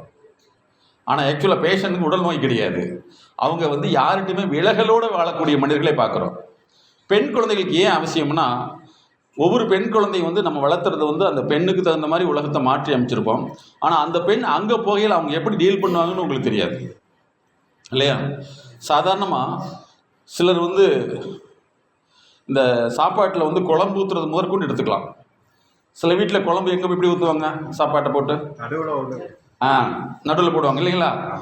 சிலர் என்ன செய்வாங்க, சைடில் ஊற்றுவாங்க. இதுவும் கூட பிரச்சனையாக மாறி இருக்குது. இவங்க என்ன சொல்லுவாங்க, என்ன உங்கள் வீட்டில் சோரத்தில் தான் ஊற்றுவாங்களா அப்படிம்பாங்க. ஒரு சில வீட்டில் வந்து உங்கள் வீட்டில் நடுவில் தான் ஊற்றுவீங்களம்பாங்க. இந்த மாதிரி சின்ன சின்ன விஷயங்கள் இருந்து பெரிய விஷயங்கள் வரைக்கும் நடந்துட்டு இருக்குது. அதனால தான் நாங்கள் இந்த ஃபேமிலி ஃபிட்னஸ்ங்கிற ஒரு விஷயத்தையே கொண்டு வந்தோம். இப்போ பெண் குழந்தைகளுக்கு மிக மிக அவசியம். அப்போ அந்த குழந்தை வந்து, அதாவது அந்த வீட்டுக்கு போகிற பெண் வந்து அந்த சூழல் ஒரு மாதிரியாக இருக்குதுன்னா ஆரம்ப காலத்திலே சரி பண்ணிட முடியும். சில பெண்களுக்கு வந்து, அதாவது மாமியாராக இருக்கக்கூடியவங்களுக்கு வந்து என்னென்னா, அவங்க எப்போவுமே வந்து எதையாவது ஒன்று பேசிக்கிட்டே இருந்தால் மட்டும்தான் அவங்களுக்கு நிம்மதியாக இருக்கும். இல்லைன்னா குறை சொல்லிகிட்டே இருப்பாங்க. இந்த பொண்ணு வந்து ஏதாவது ஒரு விஷயத்தை எதிர்த்து பேசிட்டா தன்னுடைய மகளை கூப்பிட்டு இந்த பொண்ணு சரியில்லைன்னு சொல்லி கம்ப்ளைண்ட் பண்ணி அந்த மகன் மூலமாக இந்த பெண்ணுக்கு பிரச்சனை உண்டாக்கக்கூடிய ஃபேமிலியை நாங்கள் பார்க்குறோம் இல்லையா? சரி, இது என்ன ஆகும்னா, அந்த ஜென்ஸ் வந்து சரியான முறை ஸ்ட்ரெயிட்டாக இல்லைன்னா அம்மாவுடைய பேச்சையும் கேட்டுட்டு அல்லது அக்கா தங்கச்சியுடைய பேச்சையும் கேட்டு இந்த பெண்ணை டார்ச்சர் பண்ணல. உங்கள் குடும்பத்தில் வந்து என்ன சொல்லுவோம், நிறைய பேர் குடும்பம்னா அப்படித்தான் இருப்பாங்க அப்படின்னு சொல்லிடுவாங்க. அந்த பொண்ணு எங்கேயும் பாதிக்கப்படுதான் இல்லைங்களா? அதாவது நாங்கள் வந்து யாருக்கும் அட்வைஸோ கவுன்சிலிங்கோ பண்ணதில்லை. அந்த கேரக்டர் எப்படி நடந்துக்குது, அதை எப்படி ஹேண்டில் பண்ணுங்கிறது தான் இந்த கன்சல்டன்சி வேணும்னு சொல்கிறோம். அப்போ ஒரு மனிதனுக்கு எப்போ நிம்மதி கிடைக்கும்னா, அந்த தன்னுடைய குழந்தைகள் வந்து நன்றாக வாழ்கிறார்கள் அப்படிங்கிற ஒரு செய்தியை கேட்டால் மட்டும்தான் நிம்மதி. ஒத்துக்கிறீங்களா? இல்லைன்னா நம்ம வாழ்க்கையில் தோல்வி அடைஞ்ச மாதிரி தான் அர்த்தம். அதே மாதிரி ஆண் குழந்தையாக இருந்தாலும் சரி, ஏன் இந்த கன்சல்டன்சி தேவைன்னு சொல்கிறோம்னா, ஆணுடைய தன்மை, அதாவது மாப்பிள்ளை பையனாக இருந்துச்சுன்னா அந்த பையன் வந்து ஒரு பெண்ணை பார்க்குற விதமும் அந்த பெண் வீட்டில் இந்த பையனை பார்க்குற வித்தியாசப்படும். இன்றைக்கி பார்த்தீங்கன்னா கோயம்புத்தூரை பொறுத்தளவு வந்து நிறைய டைவர்ஸ் வருதுங்கிறது நமக்கு வெளியே தெரியுது. பல ஏரியாக்களில் வந்து டைவர்ஸ் ப்ராப்ளம் அதிகமாகிட்டே இருக்குது. அப்போ எப்போ ஒரு மனிதன் ரிட்டையர்மெண்ட் லைஃப்பில் சந்தோஷமாக இருக்கும்னா, தன்னுடைய குழந்தைகள் நன்றாக வாழ்கிறார்கள் செய்தி கேட்ட முன்னாடி தான் நிம்மதியாக இருக்க முடியும். கரெக்டுங்களா? இல்லையா? அப்போ நீங்கள் நகை போடுறீங்களோ இல்லையோ, மேரேஜ் ஃபிட்னுங்கிற ஒரு கோர்ஸ் வந்து ஒரு குழந்தைகளுக்கு ஒரு 3 மந்த்ஸ் கொடுத்தோம்னா அங்கே போய் ஒரு சின்ன பிரச்சனை வரையில அது எப்படி ஹேண்டில் பண்ணுங்கிற மேடத்தையோ கன்சல்ட் பண்ணிட்டாங்கன்னா ஆட்டோமேட்டிக்காக அந்த ப்ராப்ளம் அப்போவே சால்வ் ஆயிடும். இல்லைன்னா இந்த பொண்ணு இங்கே சொல்கிறத வந்து கேட்டுட்டு கடைசியில் வந்து இந்த பொண்ணுடைய அம்மா என்ன சொல்லுவாங்க, சில அம்மாக்கள் வந்து நீ உடனே எதிர்த்து பேசுன்னா உலகம் முன்னே ஏமாத்தின்னு சொல்லும். இது அங்கே போய் எதிர்த்து பேசினா என்ன ஆயிரும், வந்து 4 நாளிலேயே வீட்டில் சண்டே ஆயிரும் சொல்லிடு. அந்த பையன் மனசில் என்ன விடுவாங்க, இங்கே வர இதை வந்து சரியான முறையில் மெயின்டைன் பண்ணலைன்னா உன்னை நாளைக்கு பாத்ரூம் கழுவு போட்டுருவாங்க. சொல்லுமா சொல்லாதுங்களா? அப்போ இந்த பெண்ணுக்கு வந்து சரியான வந்து வாழ்க்கையை பற்றிய மேரேஜ் பற்றிய ஒரு புரிதலை கொடுக்கணுங்கிறது அந்த மேரேஜ் ஃபிட்னஸ்னு ஒன்று உருவாக்கணும். இது நிறைய ரிட்டையர்மெண்ட்டில் பீப்புளுக்கு ஏன் சொல்கிறோம்னா, ஒவ்வொரு மனிதரும் எப்போ வாழ்க்கையை ஜெயிக்கிறாங்கன்னா தன்னுடைய குழந்தைகள் வெற்றி அடையல மட்டும்தான். சரி, இது குழந்தைகளுக்கு மட்டும் இல்லை. இதே நாங்கள் ஒரு இண்டஸ்ட்ரியல் மிகப்பெரிய தொழிலதிபர் பார்க்குறோம். அந்த தொழிலதிபருடைய சில்ட்ரன்ஸ்க்கு வந்து கிட்டத்தட்ட ஒரு 55 வயசு ஆயிடுச்சு, எந்த ஒர்க்கும் போக மாட்டேங்கிறாங்க. இப்படியும் பார்க்குறாங்க. அப்போ என்னென்னா, எல்லாத்துக்கும் வந்து வாழ்க்கைங்கிறது வேறு, அவங்க புரிஞ்சுக்கிறது வேறு. அப்போ எங்கே வந்து சரியாக பிரச்சனை இருக்குதோ அந்த பிரச்சனைக்கு ஒன்று ஆலோசனை சரியான முறையில் எக்ஸ்பர்ட் மூலம் கொடுத்துட்டோம்னா சரியாயிடும். அதனால் உங்கள் குடும்ப பிரச்சனையை இனிமேல் யார்ட்டுமே ஷேர் பண்ணாதீங்க. யார்ட்டுமே ஷேரே பண்ணாதீங்க. ஷேர்னாவே பங்குறதுன்னு அர்த்தம். உங்கள் உடம்பு சரியில்லை டாக்டர் மட்டும்தான் காமிச்சாதான் அது நோய் இல்லையா? ஊரே காமிச்சிங்கன்னா அதை காமிக்கிறதே நோய் தான் இல்லைங்களா? ஃபேசியஸ், அதாவது ஃபேக்டோசியஸ் டிஸார்டர்னு ஒன்று இருக்குது. இந்த நோய் வந்துருச்சுன்னா என்ன செய்வாங்கன்னா, அடிக்கடி தனக்கு உடம்புக்குள்ள நோய்க்கு தான் காமிச்சிட்டு அடிக்கடி டெஸ்ட் பண்ணிகிட்டே இருப்பாங்க. கேள்விப்பட்டிருக்கீங்க இந்த மாதிரி? யாராவது ஒரு எக்ஸாம்பிள் சொல்லுவாங்க இந்த மாதிரி பார்த்தா? அவங்ககிட்ட ஒரு அறிகுறி என்னென்னா, எல்லா நோயுடைய தன்மையும் சொல்லுவாங்க, அதே மாதிரி நோயுடைய பேர் சொல்லுவாங்க, நோயுக்கு எந்த டெஸ்ட் பண்ணு சொல்லுவாங்க, எல்லா மெடிசன் காம்பினேஷன் சொல்லுவாங்க. அவங்களுடைய நோக்கமே வந்து நோயை பற்றிய பயந்துக்கிட்டு நோயை டெஸ்ட் பண்ணுறதுலேயே இருந்துட்டு இருப்பாங்க. இது ஒரு நோய். அப்போ யோசிச்சு பாருங்கள், அதிகமாக வந்து மெடிக்கல் டீமும் இவங்கெல்லாம் சொல்லிக்கிட்டு இந்த மருந்து சாப்பிட்டு சரியில்லை, அந்த மாதிரி சாப்பிட்டு சொல்லினாவே இதுவும் ஒரு மனம் சார்ந்த பாதிப்பு. இந்த மாதிரி நபர்கிட்ட வந்து நீங்கள் தவிர்த்துக்கணும். இல்லைன்னா அவங்க வந்து நீங்கள் என்ன மருந்து சாப்பிட்றீங்க, இந்த மருந்து சாப்பிட்டா உனக்கு ஹார்ட் அட்டாக் வந்துருமே அப்படின்னு மனசுக்குள்ள விதைச்சிருவாங்க. இதில் முன்னே இந்த மாதிரி நபர்களை தவிர்த்துக்கணும். அதனால் நீங்கள் இனிமேல் என்ன செய்யணும்னா, உங்களை லைஃப்பில் வந்து நீங்கள் மகிழ்ச்சிகரமாக வாழ்கிறதுக்கு உண்டான வழிகளை மட்டுமே தேடணுமே தவிர இந்த மாதிரி விஷயங்கள் போயிடவே கூடாது. அதே மாதிரி இன்னொன்று என்னென்னா, வீட்டில் நீங்கள் இருக்கிறப்ப வந்து தயவு செய்து சீரியல் பார்க்காதீங்க. இன்றைக்கி நிறைய ஜென்ஸ் சீரியல் பார்க்குறாங்க. காலையில 6 மணிக்கு போய் நீங்கள் கிரிக்கெட் கூட பாருங்கள், தப்பு கிடையாது. ஆனால் ஆக்சுவலாக சீரியல் மட்டும் பார்த்துட்டிங்கன்னா, ஏன் அப்படின்னா நல்லா ஞாபகத்தில் வச்சுங்க, அந்த வார்த்தைகள் எல்லாமே உங்கள் மனசில் வந்து தொடர்ந்து அது கேட்டுட்ருக்கிறப்போ வந்து நோய் சார்ந்த குறியீடை உருவாக்கிட்டே இருக்கும். அந்த சீரியல் வந்து ஒரு என்டர்டெயின்மெண்ட் அப்படின்னு நம்ம நினச்சிக்கிறோம். ஆனால் ஆக்சுவலாக வந்து அவங்களுக்கு அது தொழில். கரெக்டுங்களா? Poisonous killer. அதனால் நீங்கள் அதை தவிர்த்துங்க. எப்போவுமே மகிழ்ச்சிகரமாக இருங்க. அதே மாதிரி ரிட்டையர்மெண்ட் லைஃப்பில் வந்து ஜாக்கிரதையாக இருக்கணும்னா முக்கியமான விஷயம், நீங்களாம் ஜென்ஸாக இருக்கனால வந்து எப்போவுமே வந்து டெய்லி முடிஞ்சளவு வந்து ஷேவ் பண்ணி நீட்டாக இருங்க. நீங்கள் வாட்டில் ஆஸ்பத்திரியில் 50 நாள் படுத்துருந்து அன்னைக்கு தான் டிஸ்சார்ஜ் அந்த மாதிரி புதுசுன்னு வந்தீங்கன்னு வச்சுங்களேன், அவங்களாம் என்ன சொல்லுவாங்க, ஒரு வேளை பேர குழந்தைகளாக இருந்தால் போகாத, அது ஹைஜீனிக் டெட் பாடிட்டுருவாங்க. அதனால் நீங்கள் இனிமேல் வந்து நல்லா நீட்டாக ஷேவ் பண்ணிவிட்டு ஃப்ரெஷ் ஆகிட்டு வீட்டில் வந்து அதிக நேரம் ஸ்டே பண்ணவே நின்றாதீங்க. புதிய நட்பை நீங்கள் கண்டுபிடிக்கணும். புதிய நட்பை கண்டுபிடிக்கணும். பழைய நட்பில் போய் உட்காந்துட்டு அப்புறம் உங்கள் வீட்டில் அன்றைக்கி சண்டைன்னு சொன்னி என்னாச்சு அப்படின்னு கேட்டு அந்த சண்டையெல்லாம் நீங்கள் சொல்லி எங்கள் வீட்டில் இப்படி தான் நடந்து சொல்லி எனக்கு கடைசியில் என்ன ஆயிரும், ஓல்டு பிக்கமே ஓல்டு. அப்படி ஆயிடவே கூடாது. நீங்கள் எனர்ஜெட்டிக் பீப்புளாக மாறிடலாமா? மாறிடுவீங்களவா? அதே மாதிரி உங்கள் லைஃப் பார்ட்னர்கிட்ட இன்னையிலேருந்து போய் என்ன செய்றீங்கன்னா, முத்துலட்சுமி உனக்கு என்ன வேணும் ஏது வேணும்னு கேட்டு நல்லா இன்னையிலேருந்து அன்பாக பேச ஆரம்பிச்சிருங்க. அவங்களுக்கு ஒரு சந்தேகம் வரும். என்ன சந்தேகம் சொல்லுங்க. நேற்றுக்கு வரைக்கும் அப்படி இல்லையே, இன்னைக்கு மட்டும் வந்தீங்கன்னா என்னாச்சு அப்படின்னு சொல்லி சந்தேகம் வரும். இந்த மாதிரி வந்து டாக்டர்ஸ்லாம் வந்தாங்க, மனைவி தான் அப்படின்னு சொல்லிடணும். அப்படின்னு சொன்னாதான் ஓ பரவாயில்ல, அவங்களாம் சொன்னா தான் உனக்கு அறிவு இருப்பான்னு மறுபடியும் கேள்வி கேட்பாங்க. ஏன்னா அவங்களுக்கு தேவை கேட்குற கேள்வி தானே இது. அப்போ நான் இத்தனை நாளாக சொன்னதெல்லாம் தெரியவே இல்லை அப்படியே நீங்கள் சொல்லி சொல்கிறேன் அடித்த மாதிரி நான் அழுதுக்கணும். ஆமாம் நான் தெரியல, இன்றைக்கி சொன்ன காட்டு தான் தெரிஞ்சுன்னு சொன்னீங்கன்னா பரவாயில்ல, சரண்டர் ஆகிட்டோம்னா பரவாயில்ல, நீங்கள் கூட கொஞ்சம் அறிவு இருக்குது அப்படின்னு நம்பிக்குவாங்க. அதனால் என்னென்னா மேக்ஸிமம் வந்து உங்களுடைய வாழ்க்கை துணை தான் உங்களுக்கு முக்கியமான விஷயம். அதே மாதிரி இன்னொரு ஒரு உளவியல் அறிக்கை என்னென்னா, ஒரு மனிதனுடைய மன அழுத்தம் வந்து அதிகபட்சம் வந்து மனைவியினுடைய பிரிதல் தான் ஏற்படுது. 65%. ஆனால் அதே மனைவி வந்து உயிரோடு இல்லைன்னா 100% மனம் அழுத்தம் ஏற்படுது உலகத்திலே. அது பெண்களுக்கு இல்லை, நான் சொல்கிறது ஆண்களுக்கு. அப்போ நீங்கள் என்ன செய்யணும்னா, உங்களுடைய லைஃப் பார்ட்னர் தான் இனிமேல் நீங்கள் முழுசாக கவனிக்கணும். அவங்களுடைய எங்கேயாவது போகணுன்னா நீங்கள் கூட்டிகிட்டு போங்க. அட்லீஸ்ட்டு ஒரு ஆசைப்படுறாங்கன்னா நீங்கள் எங்கே இருந்தாலும் சரி, அங்கே இருக்கிற ஒரு பெரிய காஸ்ட்லியான ஒரு ஹோட்டல் கூட்டிகிட்டு போய் ஒரு நாள்னாச்சும் ஒரு நாள் ஒரு 500 ரூபாய்க்கு சாப்பிடுங்க. அவங்களுக்கு தேவைப்பட்டதை வாங்கி கொடுங்க. அவங்களுடைய நீங்கள் ஒரு பின்னாடி வந்து ஒரு பேக்ரவுண்டாக இருந்தீங்கன்னா நிச்சயமாக அவங்களுடைய மனநிலை, உடல்நிலை எல்லாமே சந்தோஷமாயிரும். உங்கள் லைஃப் ஹாப்பியாக இருக்கும். எப்போவுமே வந்து நீங்கள் 2 பேரும் தனியாகவே போங்க. நான் சொல்கிறது ஃபாலோ பண்ண முடியுதா? சொந்த பந்தம் எல்லாத்துக்கும் கூப்பிட்டு போனீங்கன்னா அது முடியலையே. இப்படி ஒரு கோயிலுக்கு போகலான்னா பிள்ளையை கூப்பிடுவாங்க, பேரனை கூப்பிடுவாங்க. நீங்கள் என்ன செய்யுங்கன்னா, இந்த சமயத்தில் போய் இந்த மாதிரி இப்போ சார் சொன்ன மாதிரி இப்படி வந்திருந்தாங்க, உங்கள் ஒய்ஃபை தான் நல்லா கவனிக்கணும்னு சொல்கிறாங்க. அதனால நம்ம வந்து என்ன நடந்தது சார்? மைசூர் கோயிலுக்கு போனோம். பையன் மருமகன் பிள்ளையை கோயில் கூப்பிட்ட ஊரில் இப்போ வர முடியாது. சரி பொண்ணுதான் சொல்லியாச்சுல்ல, நோம்பு வர முடியாதுன்னு அப்போ நாம போக வேண்டியதானே. போயிட்டோம். போயிட்டு வரும்போது அங்கேருந்து ஊர் வர வரையில் அவங்க பிள்ளையே தான் பாடிட்டு வராங்க. பிள்ளைய விட்டு கரெக்ட். நான் என்ன பண்ண முடியாது, இது ஒன்றும் பண்ண முடியாது, சோகமான கேஸ் தான். ஆனால் நீங்கள் என்னென்னா, இல்லை ஆக்சுவலாக வந்து அவங்களுக்கு வந்து மகிழ்ச்சியாக நினைக்கிறது அந்த பேர குழந்தைகள் அவங்கள தான் நினைக்கிறாங்க, தவறு கிடையாது. பட் இருந்தாலும் நீங்கள் கொஞ்சம் தெளிவுபடுத்தி அது ஒரு வகையில் வந்து ஒரு வகையில் நல்லதுன்னு எடுத்துக்கலாமே தவிர அது எப்போவுமே நல்லதில்லை. அப்போ நீங்கள் என்ன செய்யணும், உங்கள் லைஃப் பார்ட்னர் வந்து இந்த மாதிரிலாம் எங்கள் டிபார்ட்மெண்ட்டில் சொன்னாங்க, நீங்கள் ஒய்ஃபோட வந்து ஒரு நாள் டூர் போங்கன்னு சொல்லியிருக்காங்கன்னு சொல்லி அவங்கள விளக்கப்படுத்துங்க. இல்லைன்னா நீங்கள் 2 பேரும் வாழ்ந்ததுக்கு அர்த்தமே இருக்காது. இன்றைக்கி வந்து உடம்பு சரிமை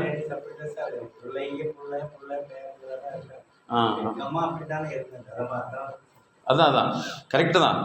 இதை ஜெனட்டிக்கல் இன்ஃப்ளூயன்ஸ்னு சொல்கிறோம். அது மாதிரி வந்து இருந்தாலும் ஒரு லைஃப் பார்ட்னருக்கு நீங்கள் ஃபஸ்ட்டு ஒரு ரெஸ்பெக்ட் கொடுத்து இந்த மாதிரி விஷயத்தில் சொல்லுங்கள். அவங்களுக்கு தெரியாது. அவங்க என்ன நினைக்கிறாங்கன்னா பேரன் கூட போனால் தான் வாழ்க்கைன்னு நினைக்கிறாங்க. சார் இதுலேயும் இன்னொரு ஃபேமிலியும் நான் பார்க்குறேன். அவங்க வந்து எப்போவுமே ஹஸ்பண்ட் ஒய்ஃப் நாங்கள் 2 பேர் மட்டும்தான் இருக்கணுங்கிறவங்களும் நான் பார்க்குறேன். அதாவது யாருமே வச்சுக்கூடாது, நாங்கள் 2 பேர் தான் இருக்கணும், மகனை தனியாக போ மகளை தனியாக போகணும் அப்படிங்கிற ஃபேமிலியும் பார்க்குறேன். அவங்களுக்கு கொஞ்சம் எஜுகேட் பண்ணிட்டீங்கன்னா அவங்க அதை அக்செப்ட் பண்ணிட்டுவாங்க. நீங்கள் 2 பேர் வந்து ஒரு அமைதியாக இருக்கிறதுக்கு கொஞ்சம் ட்ரை பண்ணிங்கன்னா நிச்சயமாக நீங்களும் வந்து இனிமேல் ரிட்டைர்மெண்ட்டை ஹாப்பியாக இருக்கலாம். மெயினாக முக்கிய விஷயம் என்னென்னா பண ரீதியில் நீங்கள் உங்கள் சேஃப்டியை நீங்கள் வச்சுக்கணும். எல்லாமே பணம், உங்களுக்கு ரிட்டையர்மெண்ட் பணம் வருதுன்னு சொன்னாவே பில் ஆல்ரெடி ரெடியாக இருக்கும். பட் இருந்தாலும் உங்கள் குழந்தைகிட்ட சொல்கிறதுனா இந்த பணம்லாம் உங்களுக்கு தான், அது எப்போ எங்களுக்கு அப்புறம் நீங்கள் சொல்லிடுங்க. இல்லை தாராளமாக நீங்கள் கொடுத்துட்டிங்கன்னா அது பின்னாடி உங்களுக்கு அது வர்றது கஷ்டமாயிடும். ஏன்னா இலவசமாக கொடுக்கக்கூடிய எந்த பணமும் நிலைப்பதே இல்லை. அது வந்து அவங்களுக்கு சாதாரணமாக இருக்குது. இது என்ன சும்மா வந்த காசு தானே சார்? ஒருத்தர் கடமை தானே. கடமை தானே, கரெக்டு. உன்ற கடமை தானே. நீ யாருக்கு கொடுக்குற? இது யாருக்கு கொடுப்ப? இப்போ கொடு, இப்போ கொடுத்துரு. என்னைக்கு இருந்தாலும் நாங்கள் தானே கொடுக்கணும். அன்னைக்கு எனக்கு பசியே இல்லாதப்ப நீங்கள் எடுத்து என்ன செய்ய போகிறோம்? இன்றைக்கே கொடு. இந்த மாதிரி ஆர்குமெண்ட்லாம் வரும். ஸோ இதை வந்து நீங்கள் நாசூக்காக டீல் பண்ணி பழகிக்கணும். இல்லைன்னா ஏன்னா நாங்கள் இதே ஸ்டேஜில் பார்க்குறோம், ரிட்டையர்மெண்டல் பணத்தெல்லாம் கொடுத்து போட்டு கடைசியில் வந்து ஒரு டீ சாப்பிட கூட பணம் இல்லாத மனிதர்களே இருக்கிறாங்க இல்லைங்களா? அது வேறு வழி இல்லாமல் போயிடும். அப்போ உங்கள்கிட்ட இருந்து அப்போ என்னென்னா ஃபஸ்ட்டு வந்து உங்கள் லைஃப் பார்ட்னர்கிட்ட வந்து நீங்கள் தனிப்பட்ட முறையில் உட்காந்து பேசுங்க. இந்த மாதிரியான டிபார்ட்மெண்ட்டில் வந்து இந்த மாதிரியான மீட்டிங்காக நடந்தது. இதில் வந்து என்னென்னா மேக்ஸிமம் நீங்கள் 2 பேர் தான் இது பண்ணணும். அதே மாதிரி அவங்க பணம் கேட்டாலும் நீங்கள் வந்து பணம் வந்து இப்போதைக்கு கையிருப்புக்கு வைக்க சொல்லியிருக்காங்க. இல்லைன்னா இந்த பணம் இருப்பு இல்லைன்னா நமக்கு வந்து ஒரு ஆதரவற்ற சூழ்நிலை ஏற்படும் சொல்லியிருக்காங்கிற விஷயத்தை நீங்கள் அவங்ககிட்ட சொல்லி அவங்கள என்ன செய்யணும்? அவங்கள வந்து சமாதானப்படுத்துங்க. பண்ணிட்டீங்கன்னா உங்கள் லைஃப் வந்து ரொம்ப நல்லா இருக்கும். அதற்கடுத்து வந்து என்னென்னா நீங்கள் இந்த ஃபங்க்ஷன் இங்கெல்லாம் எங்கேயாவது போனீங்கன்னா எக்ஸ்ட்ரா செலவுன்னுங்கிற ஒரு மனநிலைக்கு போயிடாதீங்க. உங்கள்கிட்ட என்ன இருக்குதோ முடிஞ்சால் கொடுக்கலாம், இல்லைன்னா பேசாமல் இருந்துக்கலாம். ஓகே, இப்போ நீங்கள் எழுதுன அப்படியே சொல்லிட்டீங்க இல்லைங்களா? வேறு யார் சார் நீங்கள் எழுதிருக்கீங்களா? வேறு யாரும் சொல்ல முடியும்? மன அழுத்தம் இருக்குது. என்ன மாதிரி மன அழுத்தம் இருக்குது சார்?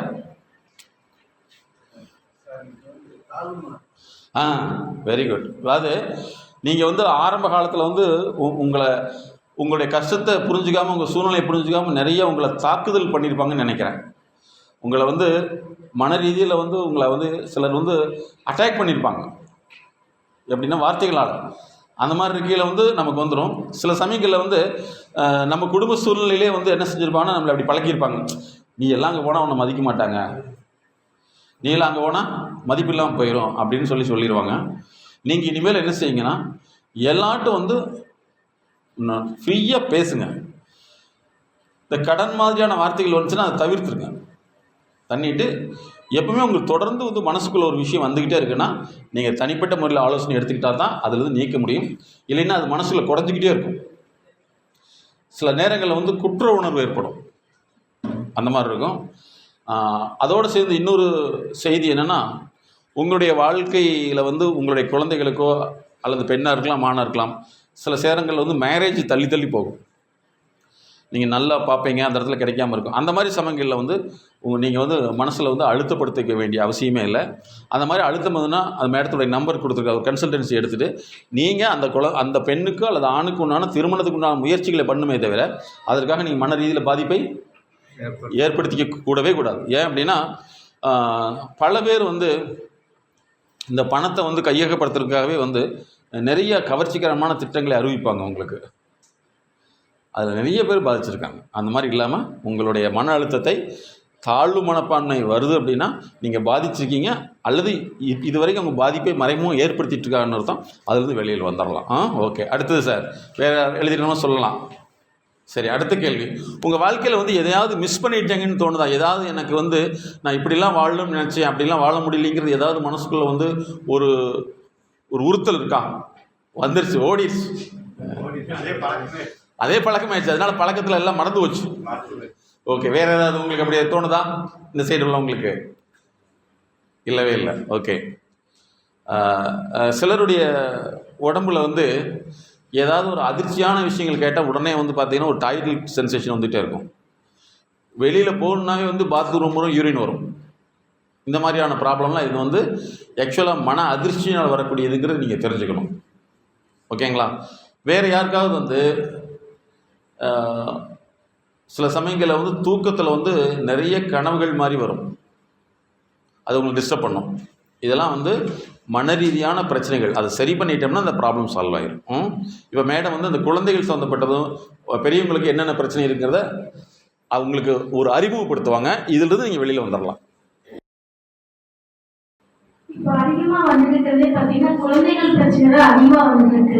அதாவது ஸ்கூலுக்கு போறதுல இருந்து வீட்டுக்கு வந்து அடுத்த நாள் ஸ்கூலுக்கு போற வரைக்கும் வீடு ரெண்டாவது வரைக்கும் பிரச்சனைகள் வருது. இது நாங்க எல்கேஜில இருந்து ஒரு காலேஜ் படிக்கிற ஸ்டூடெண்ட் வரைக்கும் பார்த்துட்டு இருக்கோம். ஒரு 3 வயசு குழந்தைய கூட்டிட்டு வராங்க. அது வந்து ஸ்கூல்ல நான் 3 ஸ்கூல்ல வேண்டான்னு சொல்றாங்க. இந்த ஸ்கூல்ல இருந்தா மற்ற குழந்தைய டிஸ்டர்ப் ஆகுது அப்படின்னா அப்போ அவங்க பேரண்ட்டுக்கு வந்து டவுட் வருது. வீட்டில் சொல்றத செய்யுது, அமைதியா இருக்குது, விளையாடுது, ஒரு மற்ற குழந்தைகளோட சேர்ந்து விளையாடுது. ஏன் ஸ்கூல்ல வேண்டாம் அப்படின்னு சொல்றாங்க. 3 ஸ்கூல்ல ஒரே மாதிரி சொல்றாங்க. ஏன்னா ப்ரொஃபஷனல் அவங்க வந்து ஒரு டாக்டர் ஃபீல்டில் இருக்காங்க. அப்போ எங்ககிட்ட ப்ரொஃபஷனலாக டிஸ்கஷன் பண்ணுறப்போ அந்த குழந்தை வந்து ஒரு நிமிஷத்துக்கு மேலே அந்த சேர்ல உட்கார முடியல. பக்கத்து குழந்தையோட சீட்டில் தள்ளி விட்டுட்டு அங்கே போய் உட்காருது. அந்த குழந்தைய கண்காணிச்சுட்டே இருக்க வேண்டியதாக இருக்கு. அப்போ வீட்டில் பேரண்ட்ஸ் கிட்ட அவங்க சொல்றாங்க, இல்லை வீட்டிலலாம் அமைதியாக இருக்கிறா, உட்காருனா உட்காந்துக்கிறா அப்படின்னா அப்போதான் அவங்களுக்கு டவுட் வந்துட்டு வர்றாங்க. அந்த குழந்தைய நாங்கள் முறைப்படுத்துறதுக்கு 1 வருஷம் ஆச்சு. 3 வயசு குழந்தை எல்கேஜி படிக்கிற குழந்தை. அப்போ இதை வந்து சிறு வயதிலேயே அவங்க பார்த்து ப்ரொஃபஷனலாக வந்ததுனால நம்ம கியூர் பண்ண முடியுது. இதுவே அந்த குழந்தையோட பிரச்சனை மெச்சூர்ட் ஆச்சுன்னா பின்னாடி அது மாற்றுறதுக்கு ரொம்ப காலங்கள் ஆகும். அப்போ நம்ம என்ன தெரிஞ்சுக்கணும்னா குழந்தைகளுக்கு ஃபர்ஸ்ட் பிரச்சனை இருக்குதா இல்லையானே நிறைய பேரண்ட்ஸுக்கு தெரியாது. நம்ம அந்த காலத்தில் இருக்கிற மாதிரியே இருப்போம். யார்கிட்ட கேட்டாலும் வீட்டில் பெரியவங்க. இப்போ அந்த காலத்தில் வந்து ஒரு குழந்தை வளர்த்துக்கு ஒருத்தர் தான் இருந்தாங்க. அது பாட்டுக்கு விளையாடிட்டு இவங்க பாட்டுக்கு காட்டில் வேலை செய்வாங்க, இல்லை வேலைக்கு போவாங்க வருவாங்க. இப்போ ஒரு குழந்தை வளர்த்துக்கு வந்து வீட்டில் 5 பேர் இருக்காங்க. அம்மா, அப்பா, பாட்டி, வீட்டில் இருக்க பக்கத்தில் இருக்கிறவங்க எல்லாம் இருந்தால் தான் அந்த குழந்தைய பார்க்க முடியும், ஒரு நேரம் சாப்பாடு ஊட்ட முடியும். இந்த ஜென்ரேஷன்ல வளர்ந்துருக்கிற குழந்தைய அந்த குழந்தைக்கு பிரச்சனை இருக்குதா இல்லையான்னு நம்ம ஃபர்ஸ்ட் வீட்டில் இருக்கிறவங்க தெரிஞ்சுக்கணும். அந்த குழந்தை 1 முறைக்கு 2 முறை சொல்லி கேட்கலைன்னா அது ப்ரொஃபஷனலா ஒரு டிஸ்கஷன் பண்றப்ப அந்த குழந்தைய முறைப்படுத்திக்க முடியும். இன்னைக்கும் பார்க்குறோம், இன்னும் ஸ்கூல்லயே சேர்த்தல, 3 வயசு ஆக போகுது. அந்த ஸ்கூல்ல இப்ப நம்ம அவேர்னஸ் வீடியோல நிறைய போட்டிருப்போம். எங்களுக்கு வந்து தெரப்பியூட்டிக் தான். அதனால ப்ராப்ளம் மட்டும்தான் இந்த மாதிரி இருந்தா சைக்காலஜிக்கல் ப்ராப்ளம் இருக்கு, அது கியூர் பண்ணிக்கணும்ன்றதுக்காக போடுவோம். அப்ப அந்த வீடியோ பார்த்துட்டு வர்றாங்க. அந்த குழந்தை வந்து வெளியில போனா ரொம்ப அடம் பிடிக்குது, ஒரு பொருள் வாங்கி கொடுக்கணும்னு சொல்லி குப்பை விழுந்துட்டு அழுகுது, தலையா அடிச்சுக்குது, என்ன பண்ணாலும் அழுகை கண்ட்ரோல் பண்ண முடியல அப்படின்னு சொல்லி ஸ்கூலுக்கே சேர்த்தாத குழந்தைய கூட்டிட்டு வராங்க.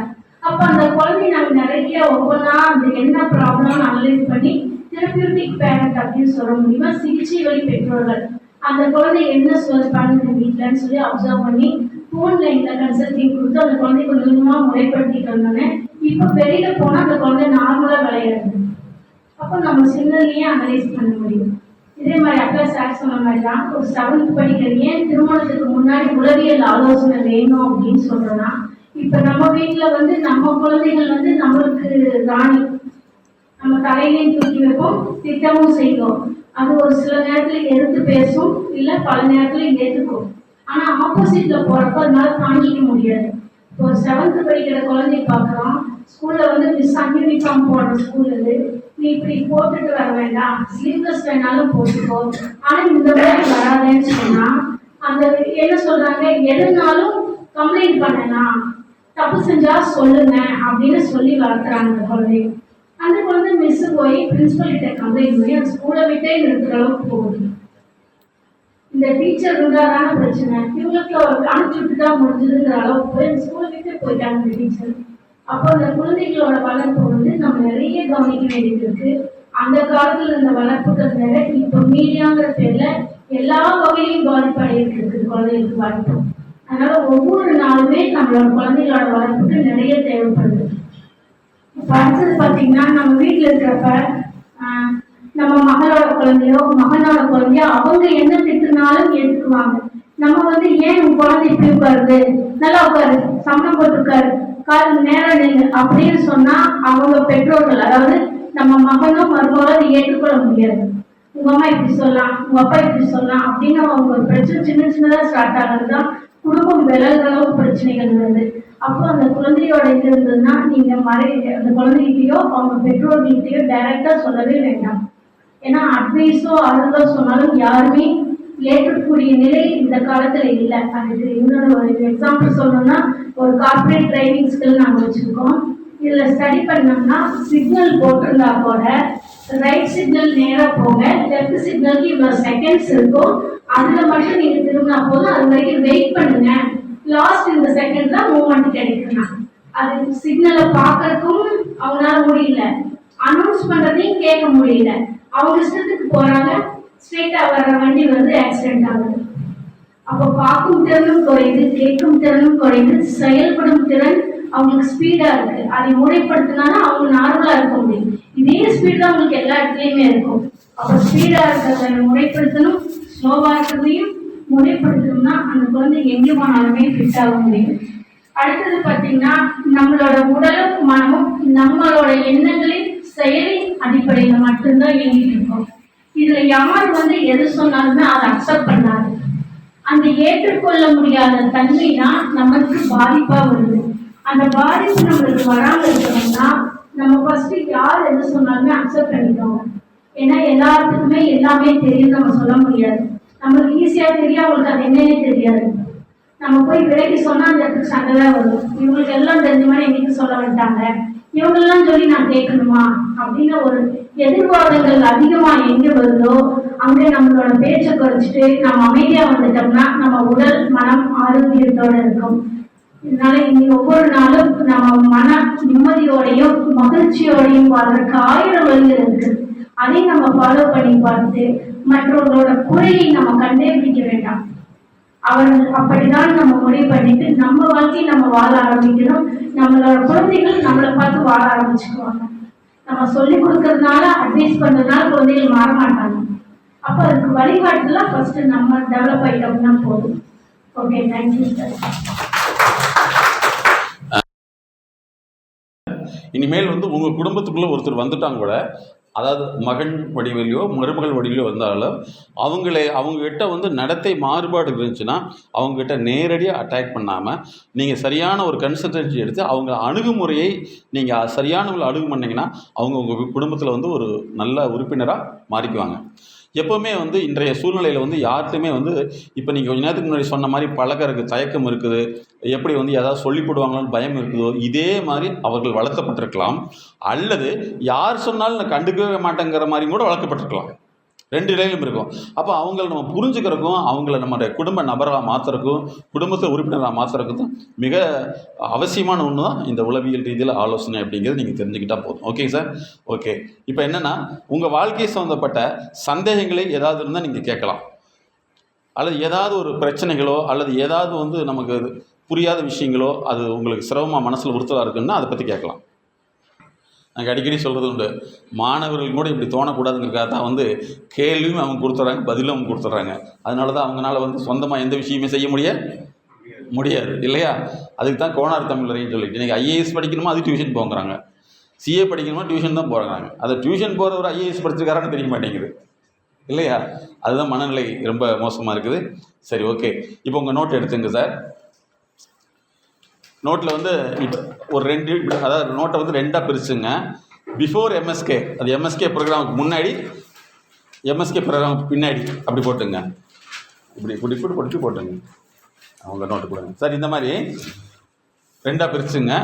ஒரு சைடு வந்து பிஃபோர் எம்எஸ்கே, ஆஃப்டர் எம்எஸ்கே. இந்த ப்ரோக்ராமுக்கு முன்னாடி நீங்கள் எப்படி நினச்சிட்டு இருந்தீங்க, இதுக்கு பின்னாடி என்ன மாற்றத்தை உண்டாக்கிங்கிற ஒரு 5 பாயிண்ட் எழுதுங்க பார்க்கலாம்.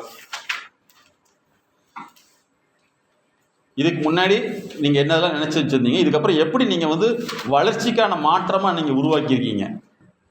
முதலில் எம்எஸ்கே கிளாஸ்ங்கிறது நான் இன்னமும் என்ன நினச்சிருந்தேன்.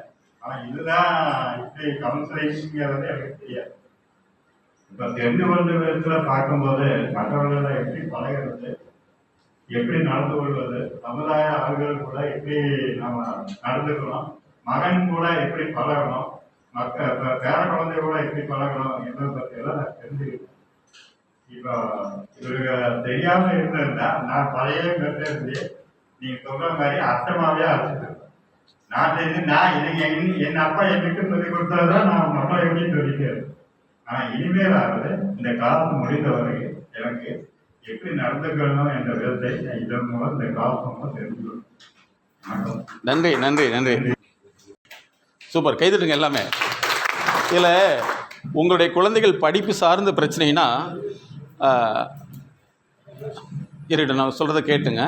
படிப்பு சார்ந்த பிரச்சனைகள்னா அவங்களுக்கு வந்து மேக்ஸ் வராமல் இருக்கலாம், எழுத பிடிக்காமல் இருக்கலாம். இந்த மாதிரி படிப்பு அப்படிங்கிறத வாசிக்கிறதுங்கிறது அல்ல, அது உள்ளே போய் தேவைப்படுறப்ப அதை வெளியெடுக்கிற இதுக்கு கிட்டத்தட்ட ஒரு 6000 வகையான பிரச்சனைகள் இருக்குது. ஆனால் எப்போ கண்டுபிடிச்சது தெரியுமா? 1896 கண்டுபிடிச்சிட்டாங்க. ஆனால் இது வரைக்கும் இது தெரியவே தெரியாது.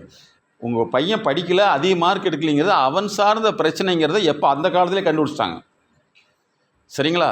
விக்டோரியா காலங்கிறது 1892, டவுன் ஹால் கட்டப்பட்டது 1892. அது கட்டி 4 வருஷத்துக்கு பின்னாடியே அனௌன்ஸ் பண்ணிட்டாங்க உலக லெவலில் ஒரு பையன் படிக்காததுக்கு இவ்வளோ பிரச்சனை இருக்குன்னு சொல்லி. ஆனால் இது வரைக்கும் உங்களுக்கு தெரிஞ்சிருக்குதா? தெரியவே இல்லை, இன்னுமே தெரியாது. அதனால் இதை நீங்கள் புரிஞ்சுட்டிங்கன்னா அவங்களுடைய பிரச்சனையை சரி பண்ணிக்கலாம். அதே மாதிரி அவங்க வேலைக்கு போகாமல் இருக்காங்க, அல்லது சம்பாதிக்க மாட்டேங்கிறாங்க, என்டர்டெயின்மெண்ட்டில் தான் இருக்காங்க. அப்புறம் தவறான பழக்க வழக்கம், இன்றைக்கி ட்ரக்ஸ் அப்படிங்கிறது, ட்ரிங்க்ஸுங்கிறது அதிகமாகிடுச்சு. நாங்கள் அதுக்குன்னே ஆல்கஹால் இன்டெலிஜென்சின்னு ஒன்று கிரியேட் பண்ணியிருக்கோம். இந்த ஆல்கஹால் இன்டெலிஜென்சி இல்லாதனால தான் அதிகமாக ஆல்கஹால் குடித்து அதனால் நோய்வாய்ப்பட்டு குடும்ப இழப்புகள் ஏற்படுது.